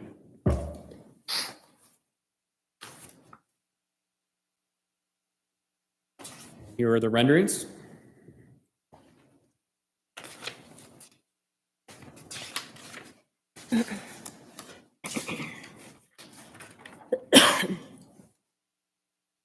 Michael, quick question. These are the renderings with the recommendations. Not yet. No, it's Yes, not. we have not received any revised elevations. And I'll let the applicant speak to that, where they're at with that. Yes, yeah, so these are existing elevations without the city architect comments addressed. Do you know the percentage of impervious? They're at 22.9%, and they're private, so they're allowed 25. Got it.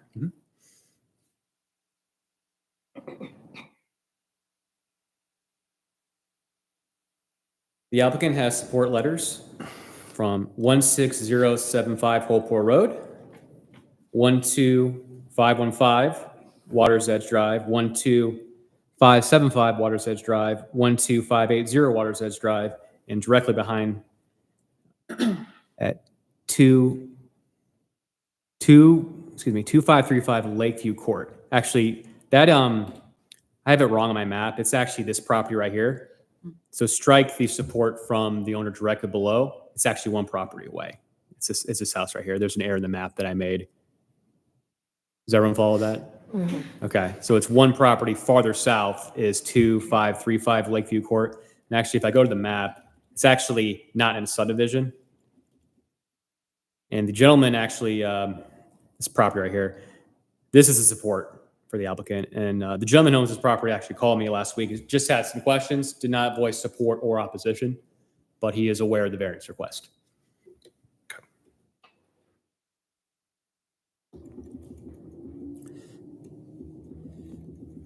Hold on one second.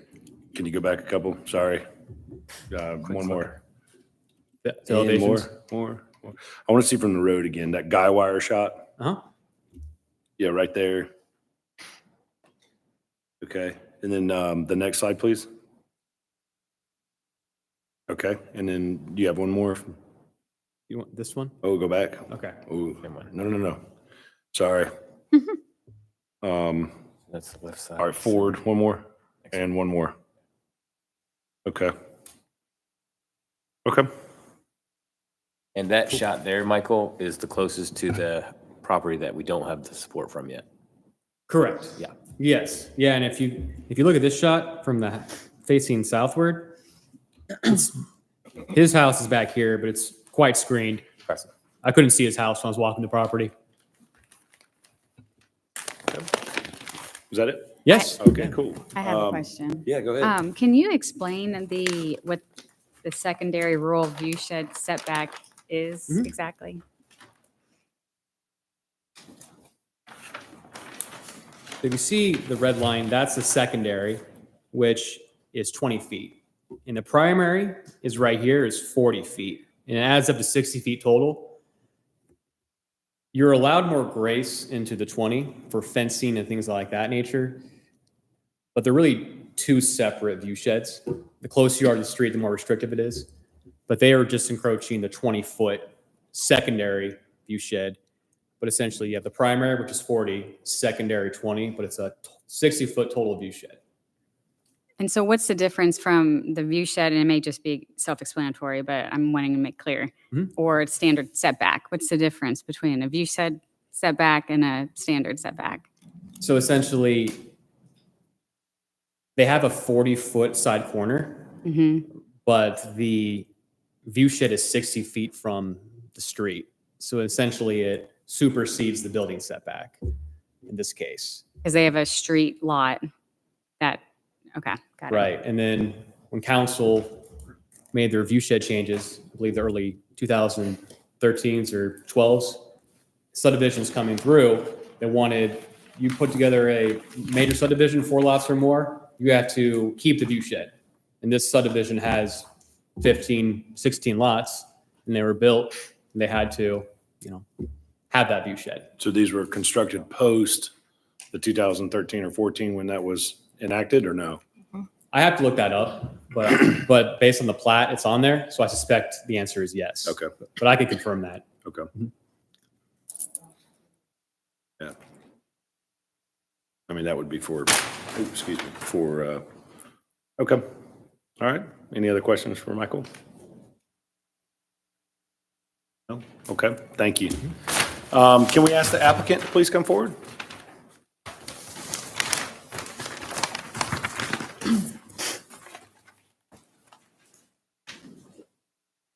Good evening. Good evening, Board. Andrew Washington, the Washington Design Group, with the architects, engineers who helped the client to get this project designed. And these are the clients, Olivier and Raphael. Either case, we did get some recommendations from the board where they had done some red markings on the plan, the last set of architectural plans he showed, where we made those revisions. When I bought a copy of this today to show you how we have gone by the recommendation to change the elevations of the shed, that the pool that's being built right now. If you'd like, I can show those to you. Please, yes. Okay. Thank you so much.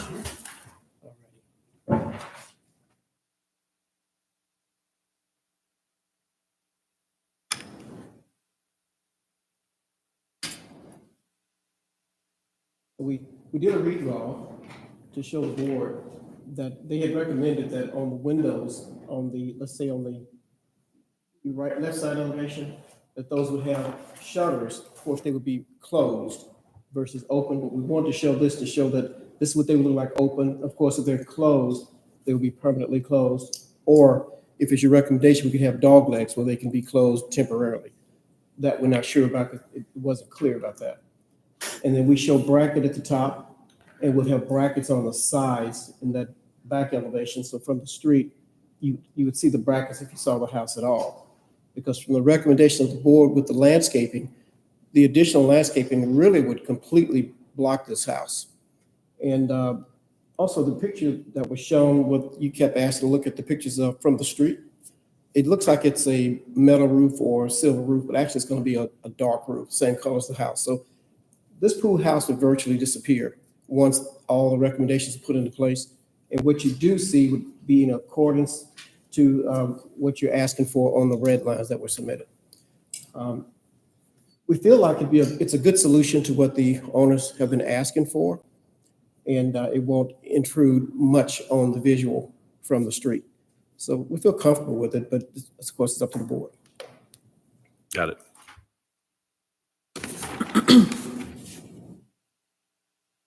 Don't know if you need to see a floor plan inside the house or not, but we just thought the elevations, which is what was redlined, is what we would show. Do you need to see the inside, the floor plan?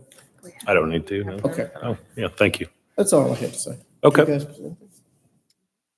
Thank you. Thank you. Any questions for the applicant? Yeah, so what was the discussion with the city like on where, on actually starting the building within the setback? Yeah, what I think the problem is, what we originally saw from the survey and the site plan, we weren't clear on the whole view shed aspect. We were thinking it started from the street versus the property line. So as an engineering, from the architectural engineering standpoint, we put the house in the wrong place. That was our mistake based on what we saw on the site plan and not understanding that view shed. So we accidentally put the house 9 feet over the property line.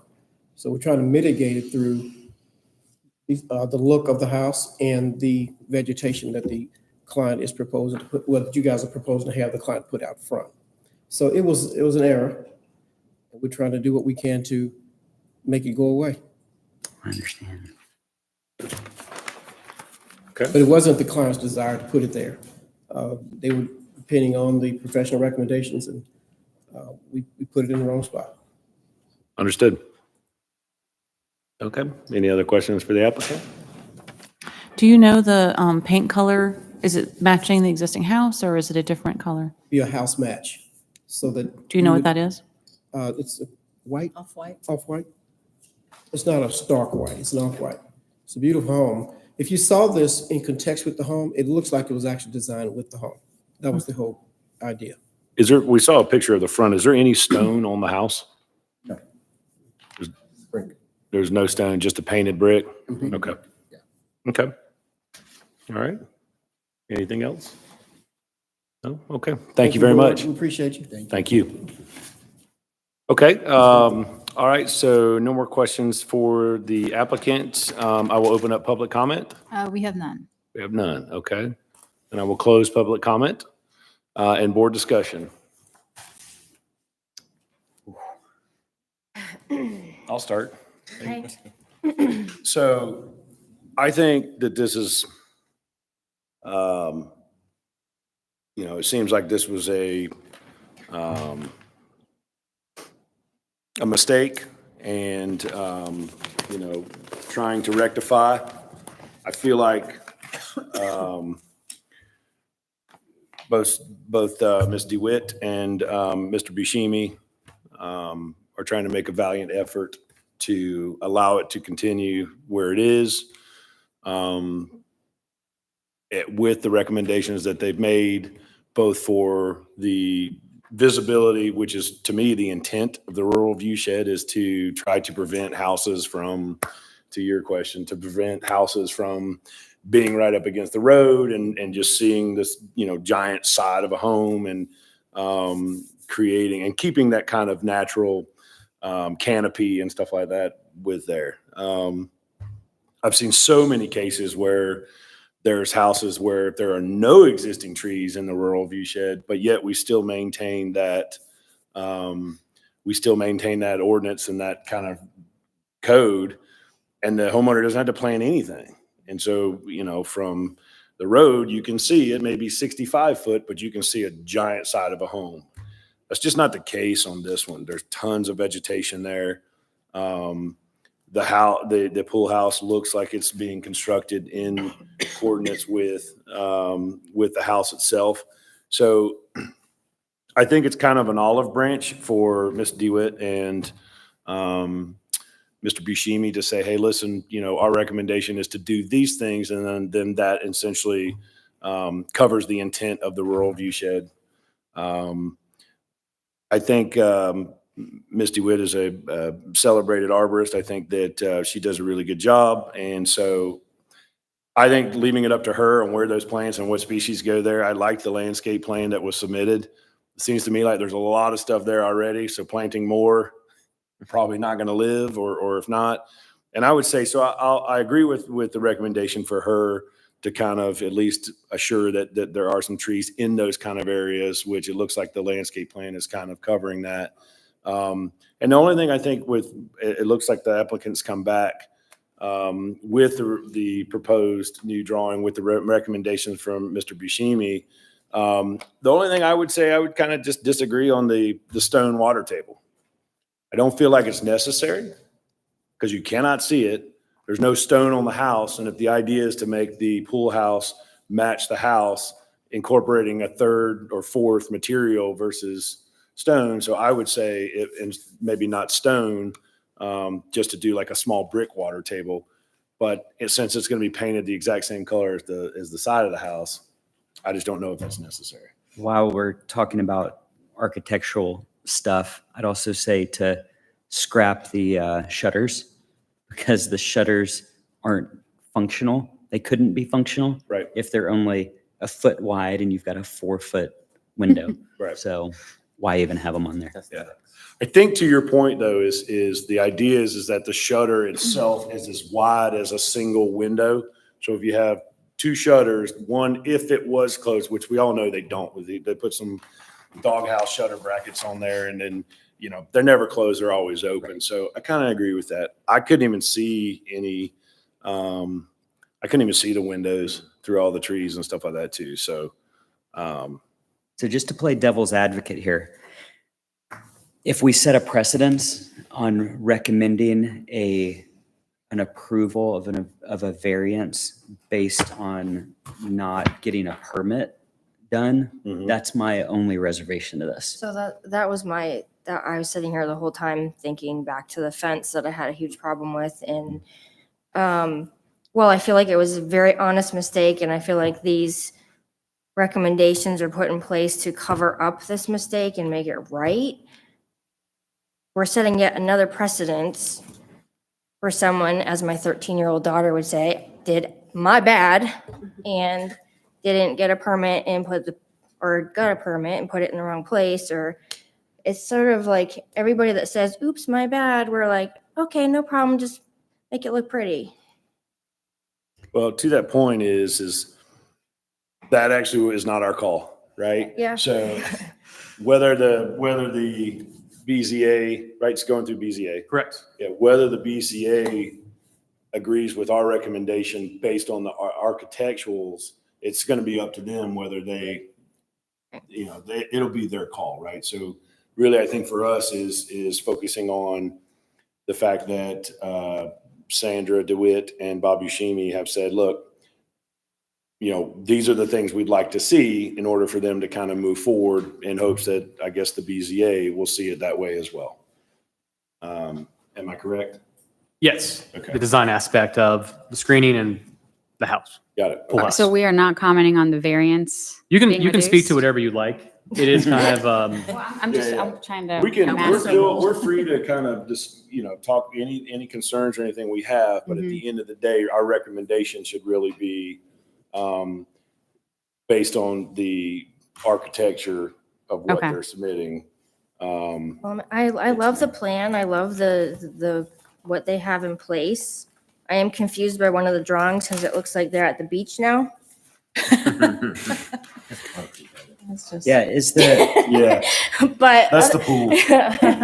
Other than that, I mean, I don't have a problem with the house and such. I just feel like we're setting another precedence where someone's like, my bad, and we're like, okay, no problem. So the reason I brought up the amount of impervious surfaces is because it looks like the pool house, the stone is going to be connected to the pool in this picture, where in the actual photos of the pool and the pool house, there may be a 10-foot area that's grass.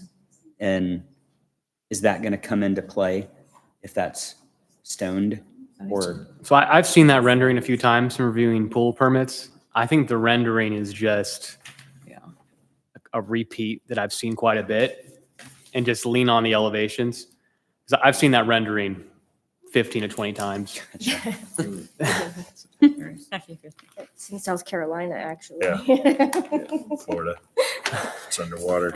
I do not, where is the stone that you're referring to? So, it's right here. Bobby Shimi, Bobby Shimi essentially took their house plans and he made recommendations, as at the time he was community development director, correct? And he's still the city architect. He's still the city architect, So, yes. So those were the recommendations that he made to their plans to essentially as an olive branch instead of saying tear it down and move it. I did have that question, is this why it is so far away from the pool? You know, seeing it as a pool house, but I think that my recommendation would be, based on Ms. DeWitt and Mr. Buscemi's comments, that those be taken into, or those be applied, and with that, then it would have my support for approval for the variances, but that's just my opinion.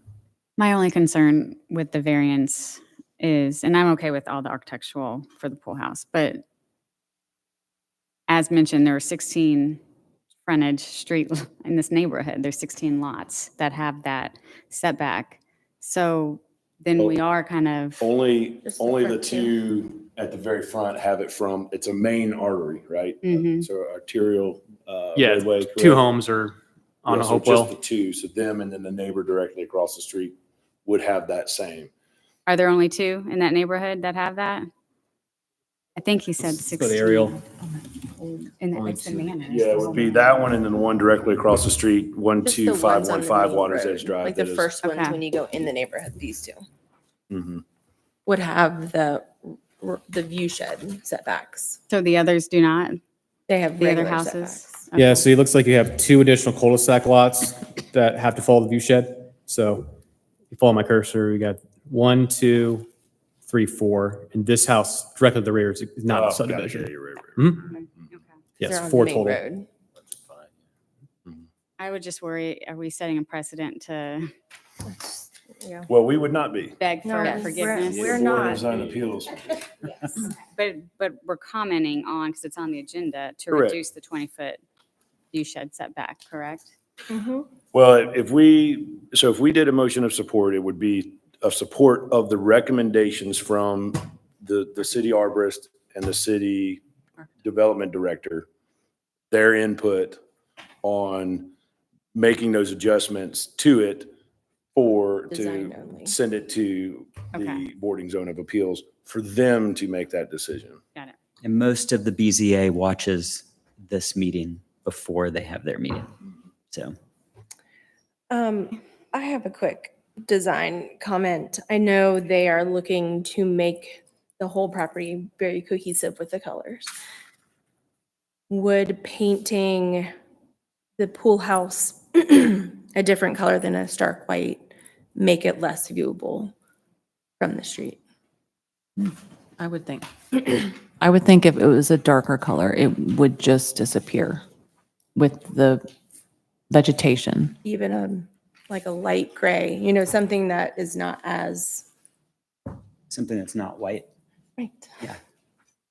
I like that idea. That's a great, A taupe or something warm, but that would complement the existing house.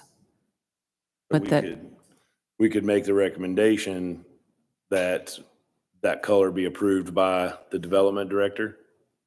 in addition to what they've already suggested. That's correct. This would just be an additional Mhm. suggestion. So kind of piggybacking off that, I would suggest, you know, I don't want to say removing the stone water table, but just not needing the stone water table, and in lieu of is painting the structure a little bit different color to tone it down from the stark white, which would help from the, curb appeal, and also then again hit the intent of the rural viewshed area. Mhm. So good call. Yeah, so honestly, we could recommend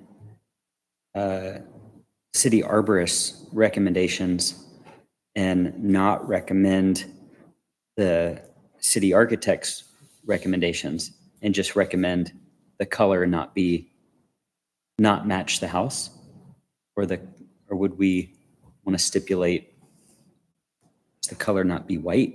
A darker Yeah, tone, like a gray or taupe. dark tone. Yeah. So could we just say darker color? Yeah. Just to give them more options? Yeah. I agree with that. I think it was a great point. To me, I personally, I don't feel like we should dictate exactly what color that is, but I think Mr. Buscemi will Could work with him. be very verbal on what color he feels like. And I think I'm confident in his recommendation too. So, And if the city arborist recommendations are followed, you're never going to see any of the things that the architects recommended. I agree. The only thing that I would say to that is if for some reason they decide to sell the home and then new person comes in. Now, actually, that's a good question for staff. If someone comes in and clear cuts all those trees, you can't do that technically because it's in that rural viewshed, correct? That is correct. And So essentially, it's a do not disturb at that point. So whatever they do plant stays in perpetuity with that, Can I make unless a- someone comes back and has to ask for forgiveness again, right? That is correct. I have a comment on the screening. From walking the site, I noticed there were some crepe myrtles that I could tell will be very see-through in the winter. So I think that was some of the thought process to get some trees that will 24/7, 365 a year block the pool house. Yep. Yeah, I do like the recommendation of the trees and that they have to be evergreen and already, I think it said 5 foot tall.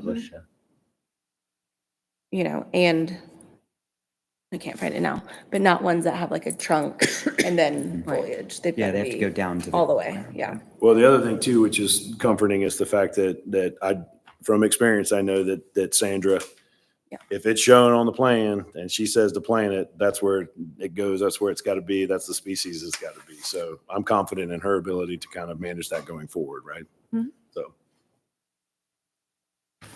Okay. What else? Did you have any reserve on that? No, No? Okay. no. So back to the design committee review. So you've mentioned you are recommending not to have stone, right? Stone water table? I just don't think I don't think any of the things that are from the design committee review need to be recommended if everything from the city arborist is going to be enacted. Right. I think we didn't have the vegetation, this Mhm. would make sense. And because we have a plan and Yeah. it's going in, this detail will not be Mhm. seen. Yeah. But I do think the color is I think that's, Yeah, I do too. that has to be included. Okay. These have been fun tonight. But I have a feeling that we're going to see more and more of this. And I do agree with you is that, we want to make sure that if it is going to be kind of a ask for forgiveness and there is going to be some sort of precedence, I think that A, the BZA has that ultimate call, but B, that we can really discuss it through as a board as far as architectural and design perspective, to where we know that we're putting our kind of comments on it. And the fact that Sandra DeWitt and Bob Buscemi have already done that as well, I feel like this has had a thorough review. And it's gone through the process, right? So, and I think that's kind of what this board is for. So, any other discussion you think? I would say no on black. So if we make a recommendation, a darker color, but not black. Iron ore, maybe, Like something a like charcoal that. or, yeah. Yeah, like a- charcoal. Get close to black. Iron ore would be pretty. Sure. Yes, but we want to try to get away from that. No more stark white. Not true black and a That's true correct. white, but an iron ore, more Iron of a ore, charcoal. a dove gray, these are good colors, right, that kind of come to Dorian mind. gray. There's a peppercorn, right? Not to get into too much, but there's 35 different swatches with Sherwin-Williams that are all in that kind of simple tones of iron ores, and then even lighters and the grays and stuff like that, that I think it's going to help your case, right? Also, I think it would look pretty good. You would have a contrast from the house itself. It still ties in as far as the architecture, in my opinion. And it's very in style. I mean, we've Yeah. seen that the colors are definitely trending towards the darker. Are there shutters on the house, on the main house door? Like, what's the main door color? What's the main shutter color? Could on you the show house? that picture, Michael? Thank you. Could we pull that color? I think it's black and white. That- Off-white. No shutters. Yeah, no shutters. So yeah, I mean, seeing that, You can't even see. that's white and black. And match the garage. Do you have any idea of what your garage door color is? It's just black. Black. I think iron ore would look nice. I agree. Yeah. I think it'll complement it fine. It's not going to be the stark black, but I think, It's very close to black, yes, correct. but warmer. Okay. So iron ore, no shutters, and no stone water table. But I don't think we're going to recommend a specific color. Yeah, I don't want to recommend. That a was specific just giving color. him guidance. Because then it's always got to be that color. Correct. It can never change. Correct. I don't want to. I would say upon review of the, community development director's indiscretion, or the city arborist, or city architect's Okay. discretion. Sorry. Okay. What else? You think you just want to have a cohesive, just recommendation? Yeah, it's going to be a long one. I appreciate it. So Perfect. I can tackle it. Yeah. Okay. Are we ready for Go this? for it. Yes. I would like to make a motion to recommend the variance for 14, wait, where are we? 12500 Water's Edge Drive, to include the recommendations by the city arborist and to include a darker color for the pool house. That's That's not black. recommendation from the city Yes. architect. This approval.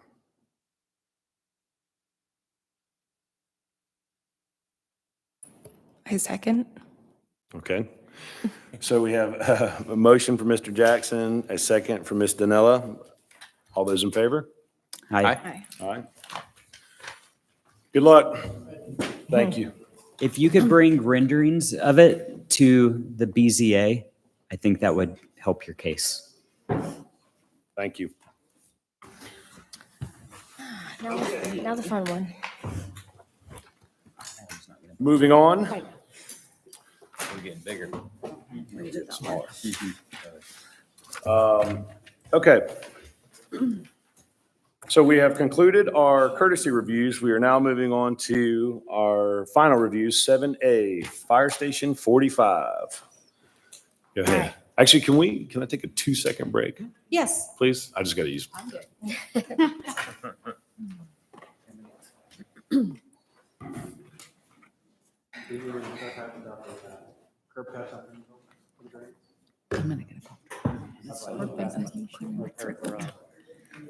Is there a bathroom over there? Yes, there Oh, I is. didn't know that. There's a refrigerator too with water. Will come in Ah. this spring, but feel free to use this presentation as well if you, Yeah, this is perfect. Just, do you want just to like keep that. this? Yeah, just leave it like that. That shows the Even difference. Wonderful. Changed it. It's perfect. Yeah. This is a long one tonight. Yeah, welcome. she just kind of like explained to them. I thought it probably would be. Didn't seem so cut and dry. Three parcels that go to the driveway. Never seen so many parts. It makes it hard to make a motion. Yeah. Been a lot of variances. Yeah, that's the thing, is a lot of it's stuff that's, you tear the building down, or you There's no other option. torn one pool house down.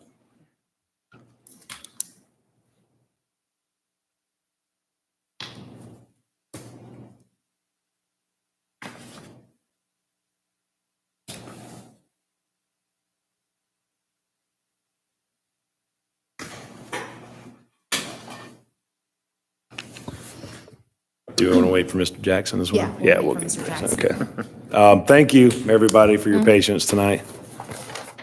It's been a little bit longer than typical, so we appreciate everybody hanging in there. Yeah, we have a substantial cases and, each case really matters and. I agree. I like that. It's fun though. It's good to have the feedback of, the board. Yep. Okay. All right. Very good. Thank you, everyone. Please All resume. right, Thank you. Thank you, Mr. Chair. Right, our next case, this is for a final review for a revised building plan. So just some general information. You've already familiar about this project. Let's just go over one more time. The applicant is, of course, Mr. Joey Bodford. He is the architect who represent MSSA PBK Architects, and he's here to request a final review of Fire Station 45 revised building plan. So the location is 13801 Birmingham Highway with a total size of 2.091 acres. It is zoned as civic building site, and the existing use is public government facility. Let's just show you the overall aerial view of the area. We're familiar with the Providence Birmingham Highway roundabout, and that star is the location of the proposed building to be constructed. So just the background, in April 9th, it came here for a review as a courtesy. Both the building and the site plans. DRB has some recommendation. They came back at the May 7th DRB meeting to address all that recommendation. And at that meeting as well, the DRB approved both the building and the site plans. So one of the recommendation is to remove dormers on the west elevation of the building.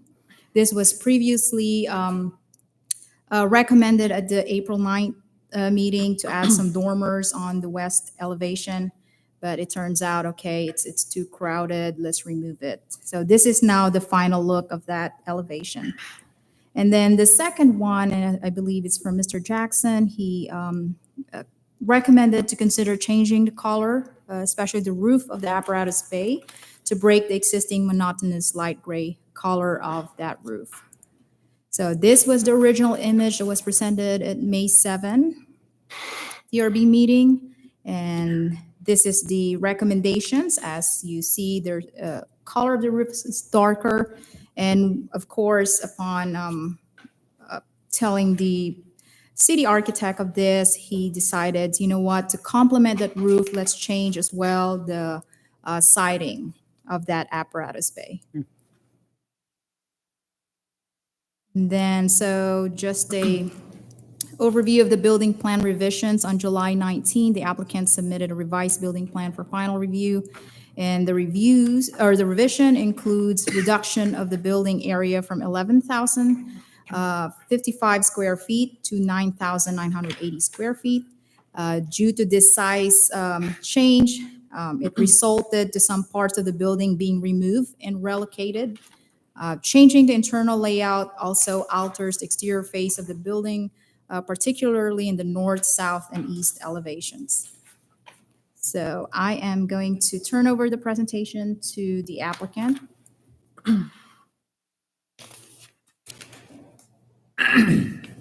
Good evening. It's Joy Bodiford, MSSA PBK, Sugar Hill. So right here on the screen is the original layout. And the reason for this drastic change is we've been working with Cooper and Company as the CM at risk. The price for the building came back at a little over $1 million. So it's a way over budget. So one of the strategies for VE was to reduce the square footage. I'm sorry, did you say $1 million? Okay. That's what I said too. So Yeah. we went through a lot of VE exercises, value engineering, reducing the square footage. And what I have here is an overlay of the original layout where it's the red outline, and then the new layout is the layer below it.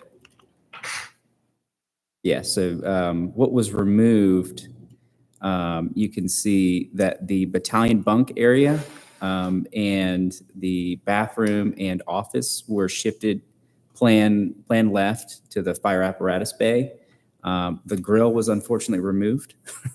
We're looking forward to it. The storage area on the right side, plan right, was removed. The med storage, FM storage was maintained, and there was some shifting. But the biggest removal also was the battalion chief's apparatus bay. That was completely removed. It became a parking space outside of the drive. This next slide shows the overlay of where it was updated, and it's just on the plant east side. And here we go. We can see that it's basically a big shift inward. So the east elevation was heavily impacted, but the rest of the building remained the same. This rendering shows where the east side was heavily updated and changed.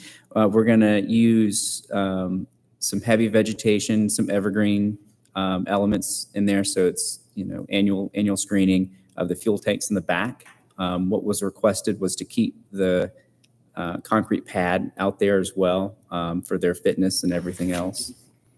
So you can kind of see the difference between the two. And right here, this final shot is kind of the result where you've got the heavy vegetation along Birmingham, and then you still maintain the screening wall on Providence. Got it. Thank you.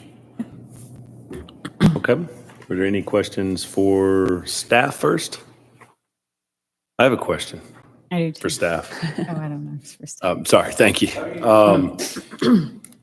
So you said in your presentation, and I'm just playing devil's advocate here, but you said that this was a government public use area? That's the zoning district. So that property right there is zoned for civic or government facility. Okay, because it says on the, it says project is zone AG1. Okay. So ignore that one. That is a typo. Okay. So because it is not AG1, then there would not be a 60-foot rural view shed? I think that still applies for anything. But I wasn't in the primary discussion of this. I don't know if, do you know anything about the rural view shed?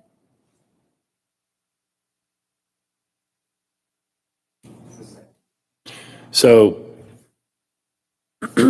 I hate to bring that up, but we've It's okay. got our previous applicant, right, who was bound to those kind of restrictions, regulations, and rules. Agree. It would only make sense that we do that to this building as well, if that is in fact the case for that specific zoning.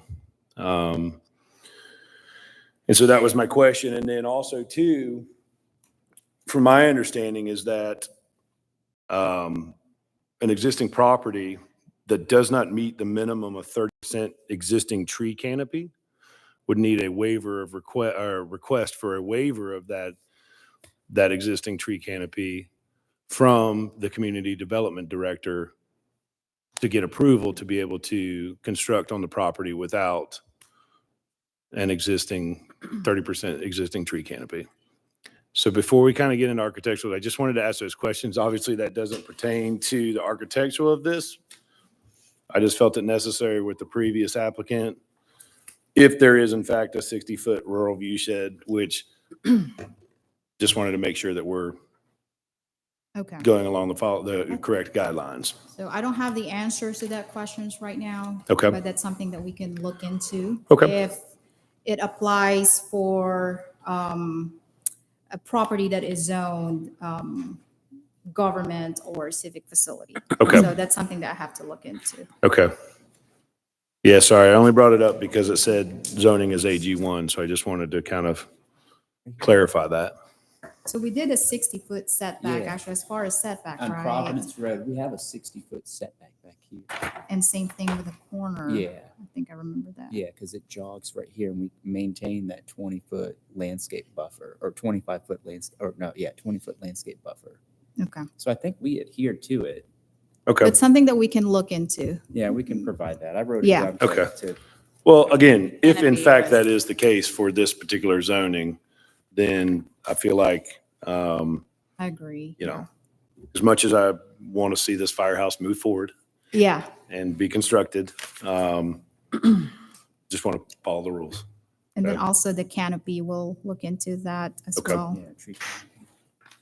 Okay. It looks like according to this site, conceptual site plan notes, it says 48% proposed tree coverage. Yeah. Correct, but there is, again, there is, in any new development, new construction, there is a requirement of 30% of existing tree canopy to remain. To remain, okay. And if that 30% does not remain, or it does not have 30% to begin with, which obviously a waiver to that, and correct Okay. me if I'm wrong, but Good evening, Rob Belross, Hey, Milton Rob. Public Works. Based on my knowledge of the site, I think it's very, very likely that there is not 30% coverage out there correct, today. yeah, yeah, okay, Just wanted to clarify. yep. So if in fact, if there's not, then if it doesn't have existing, existing 30% canopy, I'm assuming a letter of, a Requires a waiver waiver. letter, Okay. especially since we're planning on replanting back all that stuff, so. Anyway, sorry to stir the pot, but that was my only question so far. Any other questions for staff or the applicant? So where is the stuff that was removed? Where's it going? That's the fun part. Got it. Is the red addition? Red's removal. Where's the fitness area going? That's change. So the this is just fitness changing stayed the in the interior. same This area. is- It's just a concrete the patio outdoor now. porch was removed. Okay. So they have no cover now. Sorry? They have no cover now. Right, right. So the porch was actually rather expensive, almost $200 a square foot to build that porch. So surprisingly, should get in the porch business. But if you look, the fitness area. Oh, I see it now. Was shifted where the existing turnout was. Okay. They basically had the same footprint. Turnout room Turnout up shifted planned north. And then the tools room was relocated from the left side to the right side of the apparatus bay. And the biggest shift, and this is where all that square footage for the rooms was able to be reallocated, was the battalion chief's apparatus parking bay right there. Let me get to the view. So this view shows the front of it from Providence. There's those sliding doors on the left side, the little shorter ones. That's where the BC parking bay was. So that was removed and everything, all the program was shifted up. Okay.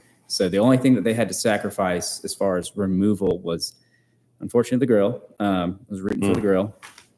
The apparatus bay and the porch. So in the outdoor storage that's on that lower right corner, the outdoor storage. So those are the only three things that were essentially sacrificed. Everything else was rearranged and reallocated. What was the original budget? So it was established at 6.3. Preliminary pricing was coming in about 7.3 after that. Correct. Yeah. Right around that range. Oh, $1 million over Yes, budget. $1 million over Got it. budget, yes. Like, I thought the if same you can thing. build this for $1 million. Right? Yeah. Throw in the grill. So we can make a recommendation to put the grill back because it's aesthetically. No. I'm just kidding. Okay, thank you. Yeah, yeah, of course. Any other questions? So the battalion chief just now has to park outside. Yes, unfortunately, but it's not too far of a walk for them. So, I mean, he's yeah. So I have a question for staff, is if we are, because we voted to, I believe we voted to approve the previous drawing. Yes, So we've already voted to approve it. yes. And if we go through in this one, I really like it. I like the other one better. Obviously, now we've condensed it a little bit. Yeah. But I don't see any, I mean, unless anyone else has any objections, I think this is good. So if we were to approve this one tonight, now we have two different ones that have been approved, or does this supersede that one? This one supersedes the previous one that you, So if by chance they were able to go back and request a larger budget for this firehouse, would they then, and they say, okay, well, we got more budget, then we can now build the first one. But would still have to come back through the DRB to get approval for that one? no. So No, if, okay. let's say, we have enough budget to do the first plan, then that's fine. You already made your recommendation and Okay. approval. It's going to move forward. But if budget still is constrained, then we'll have to make a recommendation to approve this one. Okay. Yep. Okay. And whatever additional recommendation that you want to add to. Okay. Okay, great. Thank you. Okay, any more questions for staff or for the applicant? I had a question in one of the renderings. There was, I think it's the back where the workout area was. It looked like containers, or what is that? That's Do you know what I'm the, talking about? Yeah, let me show you. Yeah. Okay, They're so all right here, fuel this image tanks? on the left side. Yes. So those are fuel storage tanks. One is for diesel and one is for just normal gas. Okay. Each one of those are 1,000 gallons capacity. But it has So- it has the wall around it that Yes, basically that blocks has it the from, yeah. CMU Okay, screen there's a wall from the Yes. outside. Yeah, same thing with the dumpster is just adjacent to that. Gotcha. And it's got that kind of wall and then showing the vegetation there as well. But do those fuel containers have to be a certain distance from the building, I would assume? Yes, and we've worked with the city on those distances as well. Okay. Yeah. And then that's also the reason for the addition of the heavy vegetation right there to kind of screen them, or? Well, so part of the building, the original building layout screened those fuel tanks. Right. So we're being conscious of, having from the original concept that this building had 3 fronts essentially. So we wanted to screen the back of house still. Okay. And the most cost-effective way would have been that nice vegetation. So, and giving, the firefighters privacy in that little, fitness area too. And if they decide to put like a basketball court or something up there, you're not seeing it from the street and, the ball doesn't bounce away. So. Okay. Any other questions or comments? No? Okay. Thank you. Thank you. So then I will open up for public comment. We have none. We have none. Okay. Seeing none, I will close public comment and board discussion.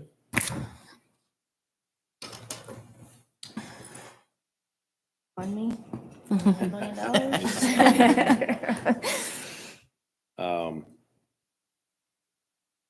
Yeah, I feel like I actually really like that color. Yeah, the contrast is nice. The contrast. What was it? The Good job, David. um, The color you got exposure Pantone, right? The color of the pool house in that previous house. I like it. I think that sets it apart. I think it makes it look very regal. It helps with the stark contrast of the white. And this is pretty much in fitting with what we've kind of already improved. I like the cupolas on top. It just looks, like I said, regal. And I think a very nice, addition to the city of Milton. So, okay. Great. All right. Can we get a motion? I will make a motion to recommend approval for item 7A, final review of Fire Station 45. I will second. Okay. So we have a motion for Ms. Jackson and a second for Ms. Gagney. All those in favor? Aye. Aye. All right. Let's get started. Nope. Right? Thank you. Thank you. Thank you. Okay, so moving on. That concludes our reviews and demolitions for tonight. So we will go to 8, new business, A, short-term rental discussion.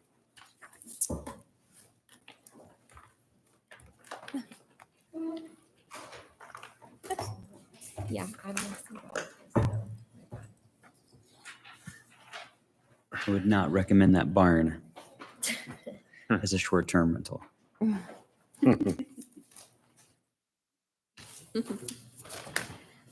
Okay, so tonight we have just a little discussion, and we just want your feedback regarding short-term rentals within the city of Milton. So just really quickly, the background is that we are conducting a study regarding short-term rentals. So currently, short-term rentals are not allowed in the city of Milton. So the purpose of this little feedback questionnaire for you guys is to gather the board's feedback regarding short-term rentals. So a short-term rental is a furnished property that is leased out on a short-term basis. The rental period can range from a few days to several weeks, and it's often used by people on vacation as an alternative to a hotel. So what you see below these pictures is typically what you'll see, when you're searching for like an Airbnb or something like that online.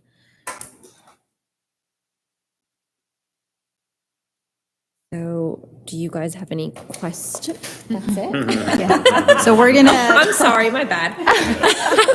See, that's I do have amazing presentation. I'm sorry, I'm not done. I'm so sorry. So what I'm going to do now is ask you guys questions and get your feedback, and then Jackie's going to jot down notes, regarding your opinions on short-term rentals. So the first question is, are you aware of short-term rentals in your neighborhood or your immediate area? So you guys can just jump in and. No. Nope. No. I've even searched and I didn't see any. Okay. So have you or one of your neighbors had an issue with short-term rentals? No. No. And I would say it depends on your definition. I guess Yeah, it's short I would term, agree. like, people have little accessory buildings and garage apartments, and they may rent those out short term, but I would guess it'd be more long term rental. But not like an Airbnb or Oh, yeah. Vrbo, right? No, that's different. I Yeah, think so that's it would what be they mean more so. anything less than 30 days. 30 days or less. Okay. Wouldn't be allowed. So 30. And if it's advertised as well. Yeah, in so. this, Okay, listen. So does Milton currently have that limit? It's 30 days. Yeah, so they're generally not allowed. So in the UDC, the way that it's worded or defined is as a home occupation. So you're basically not able to use your main dwelling or your accessory dwelling as a hotel/motel. So basically a building in which lodging and boarding is provided for fewer than 30 days. So the term hotel motel includes, that doesn't have any reference, but so the term also includes tourist courts, motor lodges, and inns. So fewer than 30 days, basically. I think our HOA outlaws that anyways. Yeah, so I was very involved with this with the city of Brookhaven. Actually, Joe Gebbia, who is the co-owner of Airbnb, graduated with me, and his father for a long time was on the city council at the city of Brookhaven. Obviously, he had strong opinions about Airbnb and about short-term rentals. But what that led to was then a whole new adaptation of then ADUs, accessory dwelling units. Then it was like, okay, well, we're going to allow short-term rentals, and then we're going to say, okay, you can build an accessory dwelling unit that doesn't have to meet ordinances or codes, and it can be over setbacks and this and that because we want to create affordable housing. And then it just became this hodgepodge of stuck in, boarding zone of appeals, planning commission, city council. They didn't have a design review board there too. So it's a very slippery slope. So my recommendation is to just do a lot of research before the city of Milton kind of starts to veer down that path, because it just branches off into so many different corridors that I felt like at the time the city of Brookhaven was not ready for that, and has really caused a lot of turmoil and a lot of kind of exodus, not only for other reasons, obviously being in town, but that was a big issue amongst a lot of the existing community and a lot of the new community and a lot of the people coming in that said, hey, look, I can't really afford to live in this area, but if I can build an ADU and do a short-term rental or an Airbnb in it, then that essentially covers my mortgage to where now I can build. And it just morphed into all these little, houses with short-term rentals and stuff like that. And it just was not, it didn't fit the intent, I think, that the original concept came up with. So that would be my only This input. is why we're getting your feedback. So from we're being asking there, all right? of the board. So perfect. Yeah, can I piggyback off of that? I work right here at the Milton Community Church. There's a preschool in there. And we have enrolled 4 families from Brookhaven in the past 2 weeks that moved up here for that very reason. So again, they've point blank said that is the reason they moved up here. So that would be another vote for nay. And also too, is I think that it's kind of counterintuitive to really what the city's trying to do, whereas is they're trying to deter 1 acre lots and get larger. It's less number of homes, less infrastructure, less cost to provide, per citizen, whereas adding that addition is going to be counterintuitive to kind of what I see, and what from everything I've kind of followed with the city and the council and stuff like that is trying to do, right? So almost counterintuitive. However, I'm also in construction, and there are so many people here that cannot find a place to rent while their home is being remodeled, while their home is being built, while they want to come and visit and work and play in the city of Milton, but they're not quite sure that they want to move here.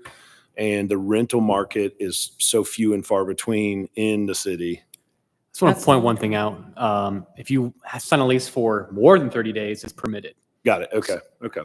I don't know if y'all aren't talking about putting a row of tiny houses in somebody's front yard. No, I think it's allowed, just saying allow it. Right. But what I'm saying is, from my experience, is that's where it ends That's up. the slippery slope. That's correct. And Yes. not to piggyback off that, but there's questions later that ask, would you be opposed on small lots or like a 5 acre farm? If someone wants to come to Milton, have that farm experience for the weekend, we want your feedback on that as well.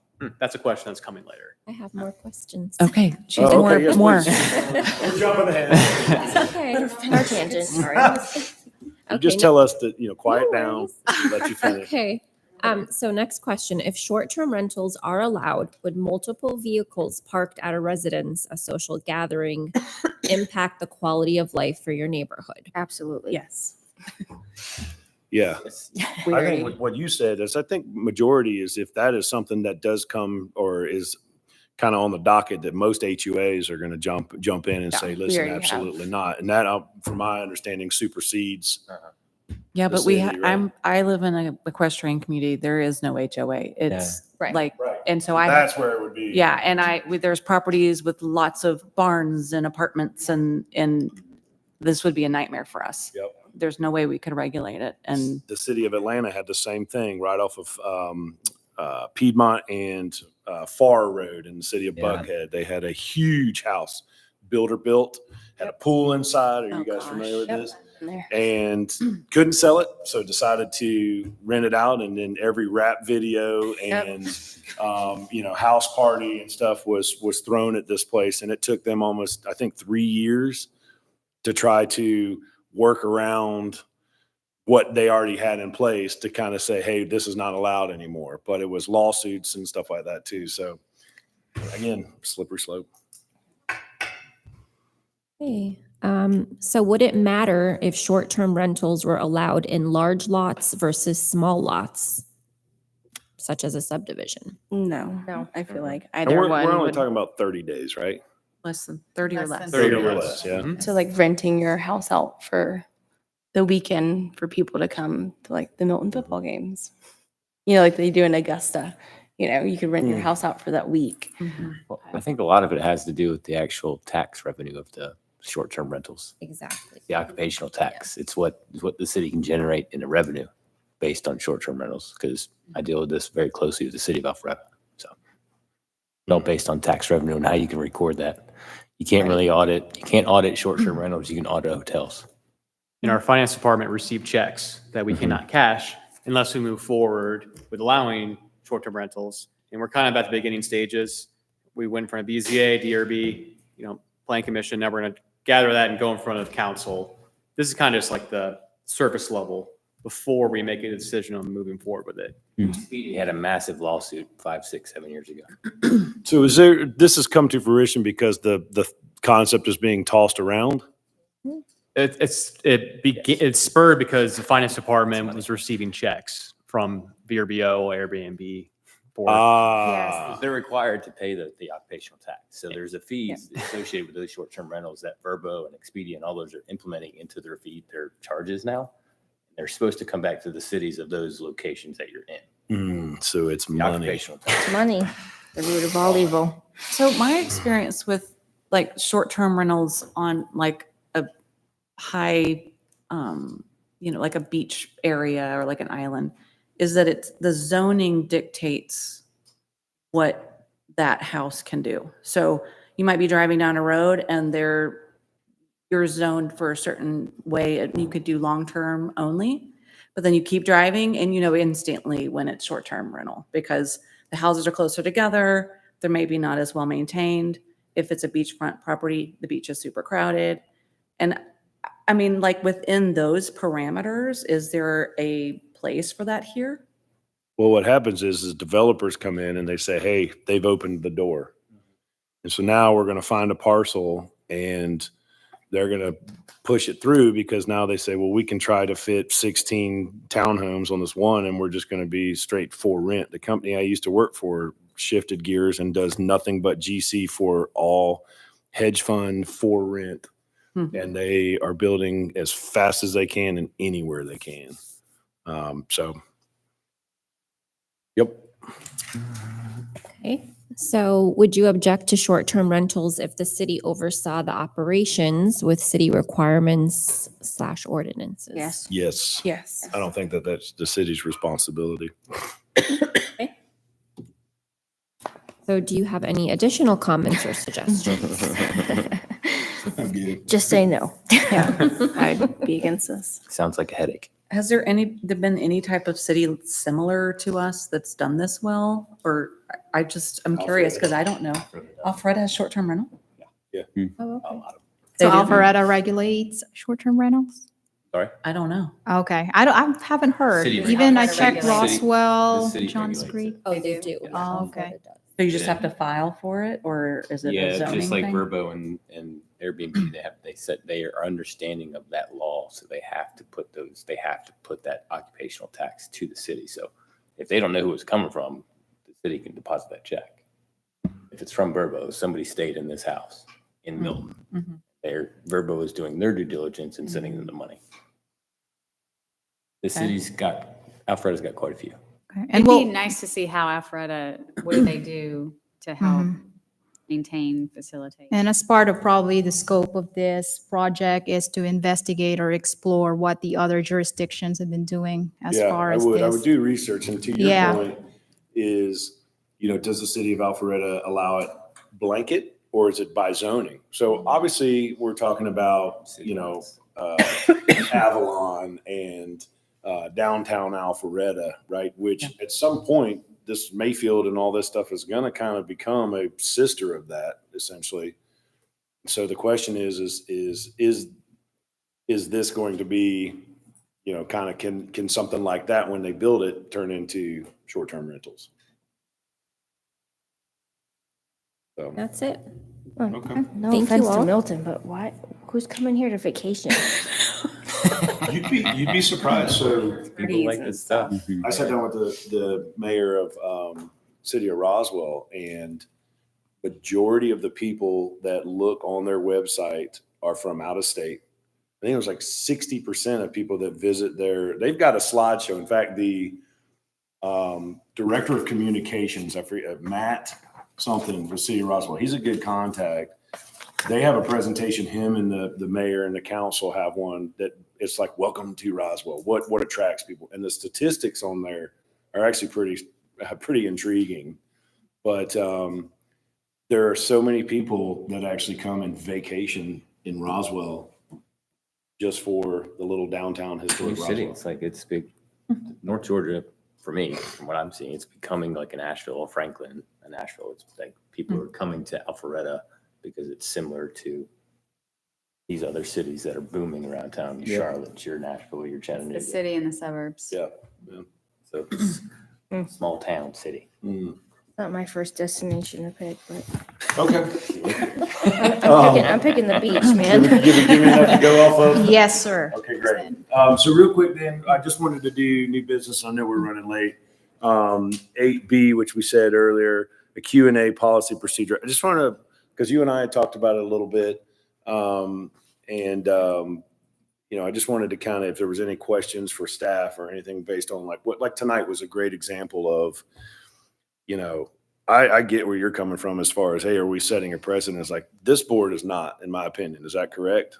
We're essentially just saying, you know, we're really appointed to look at the architecturals and look at that. Obviously, we can make a motion based on our opinion on whether that should be approved. That's where I'm confused, is where we're making motions to approve, but we're not necessarily approving those variances. We're saying, Yes. hey, based on the information we've seen on the architecturals and the design, This is what we think. we think well, we would support this. Mhm. I don't know if we necessarily would say we are approving, we recommend approval. So could we not just say like, we recommend supporting the architectural guidelines from Sandra DeWitt and Bob Buscemi, or I don't know. Does that make Okay, sense? well, I feel like it's super formal for us when we're not necessarily our decision to make. I know although you say we make a motion to recommend approval or to recommend to the BZA or the community development director approval of this variances or this use permit. I see your point there that you feel like it's more very formal, that your statement has a big weight. Is that, you know what I mean? Like when you say we want to recommend approval, although it's just a recommendation. But is that in our, is that in our kind of right as the design review board to essentially weigh in on stuff that is going in front of the BZA, which is essentially their ultimate decision and whether they approve or whether they deny? No? Yeah. So one thing that I could say is maybe something for legal to review as far as that language, if they are supposed to do that or say support instead of recommend approval. Yeah, So that's so something. it's not in our code that requires the DRB to make a recommendation to the BZA. Where I worked out for 7 years at Roswell, variances didn't go in front of the DRB. They went straight to the Board of Zoning Appeals. Right. I can talk to the ComDev director and see if what you're more comfortable with. If you're more comfortable with just sticking with design and just architecture, we can do that. But, you know, the case against Bethany, a few members talked about the stream. You know, I think that was helpful for the board to see, all right, there's a stream that bisects the property. There's a hardship here. Yep. So I think there is some middle ground where you can talk about the architecture and the design elements, but also maybe pepper in some of the hardship criteria. But I believe it's at your discretion what you're more comfortable with. Okay. And this isn't a quasi-legal board like the BZA. Yeah, this is not So- quasi. Although the demolition, you have the power to approve and deny. So that's separate. Right. But Okay. for anything else, it's more of like a courtesy review. It's like more of gathering your opinion, your feedback, whether if it's related to architecture or related to setbacks. So, but I agree with Michael. I think something that we have to bring to our community development director and see what if there's a variance case and it doesn't require any architectural? Does it require to come to DRB? I think the intent of the DRB is you're going 10 feet closer to the setback, it should look nice. And the DRB should provide comment. Instead of being 25 feet from someone's property line, I'm 15.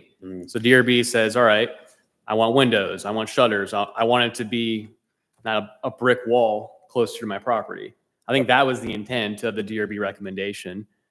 But since I've been here, it's been a mixture of architectural and then a little bit of the hardship kind of mashed together. But we can discuss with the comm dev director what everyone's comfortable with.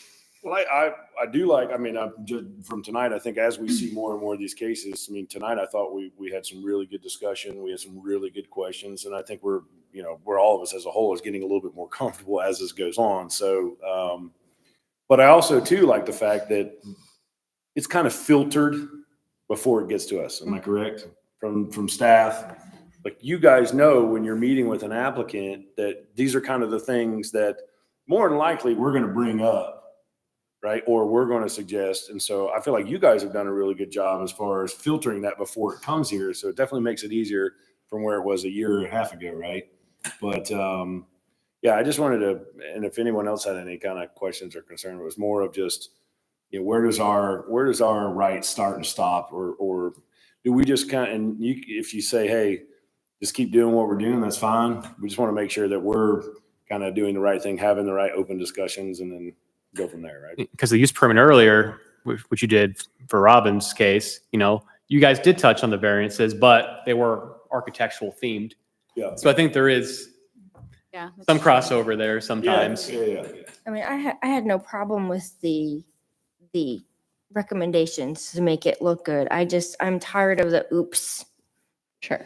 I messed up, or But that's for them to argue with the Right, BZA. I know. Right. But to David's comment, the BZA watches our meeting, and maybe if they hear me say that enough, they'll think twice. Well, I thought specifically on that case, are we allowed to discuss a specific one right now? It was a courtesy. Do you think because it was closed, we should move on, or we can't talk about specifics, Jackie? Can we do just a general, Yeah. just to make General. cover our bases? Asking general. for a friend. No, I forgot what I was going to say. To kind of pivot, I think that, from my understanding, you all recommend to us, you do your homework and you do a great job preparing it, and then you recommend based on what your findings are. We recommend to BZA. I didn't even realize we actually had the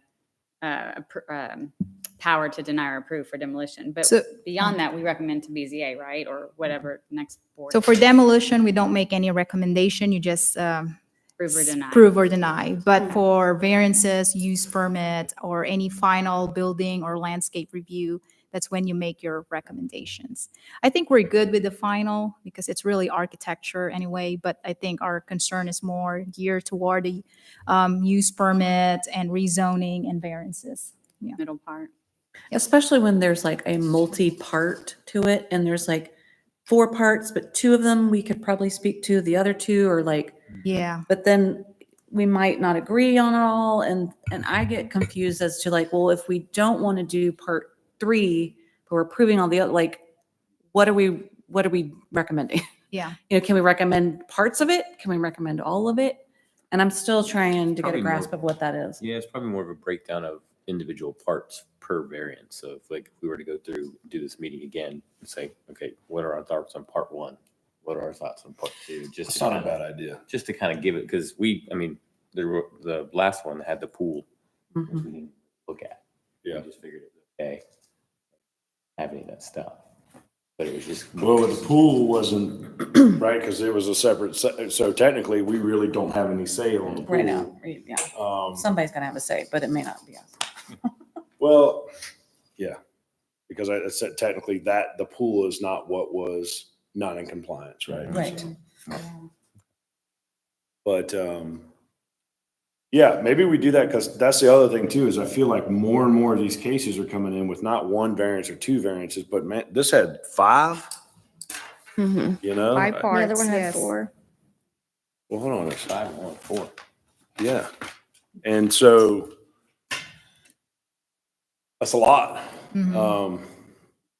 So anyway, I think that's really all I kind of wanted to just touch on. I mean, I know we're not allowed to talk outside of this, so I wanted to kind of have at least a time that we could do Okay. that. So if nobody else has got anything else, I'm good. Thank you for your feedback. And what we could do for staff is to relay this information to our director and then see if we can come back next meeting for old business and kind of have something for you, like an answer. Okay. Yeah, absolutely. I don't know if we really had like a totally legit question, but yeah. If you can find an answer. No, but I agree as It was far just as. rambling on a little bit. But, Yeah. Okay. All right. So then the next topic is 10, adjournment. Can I get a motion, please? Make a motion to adjourn. Second. Great, everybody's gonna say. All right. We have a motion and a second. All those in favor? Aye. Aye. Thank you.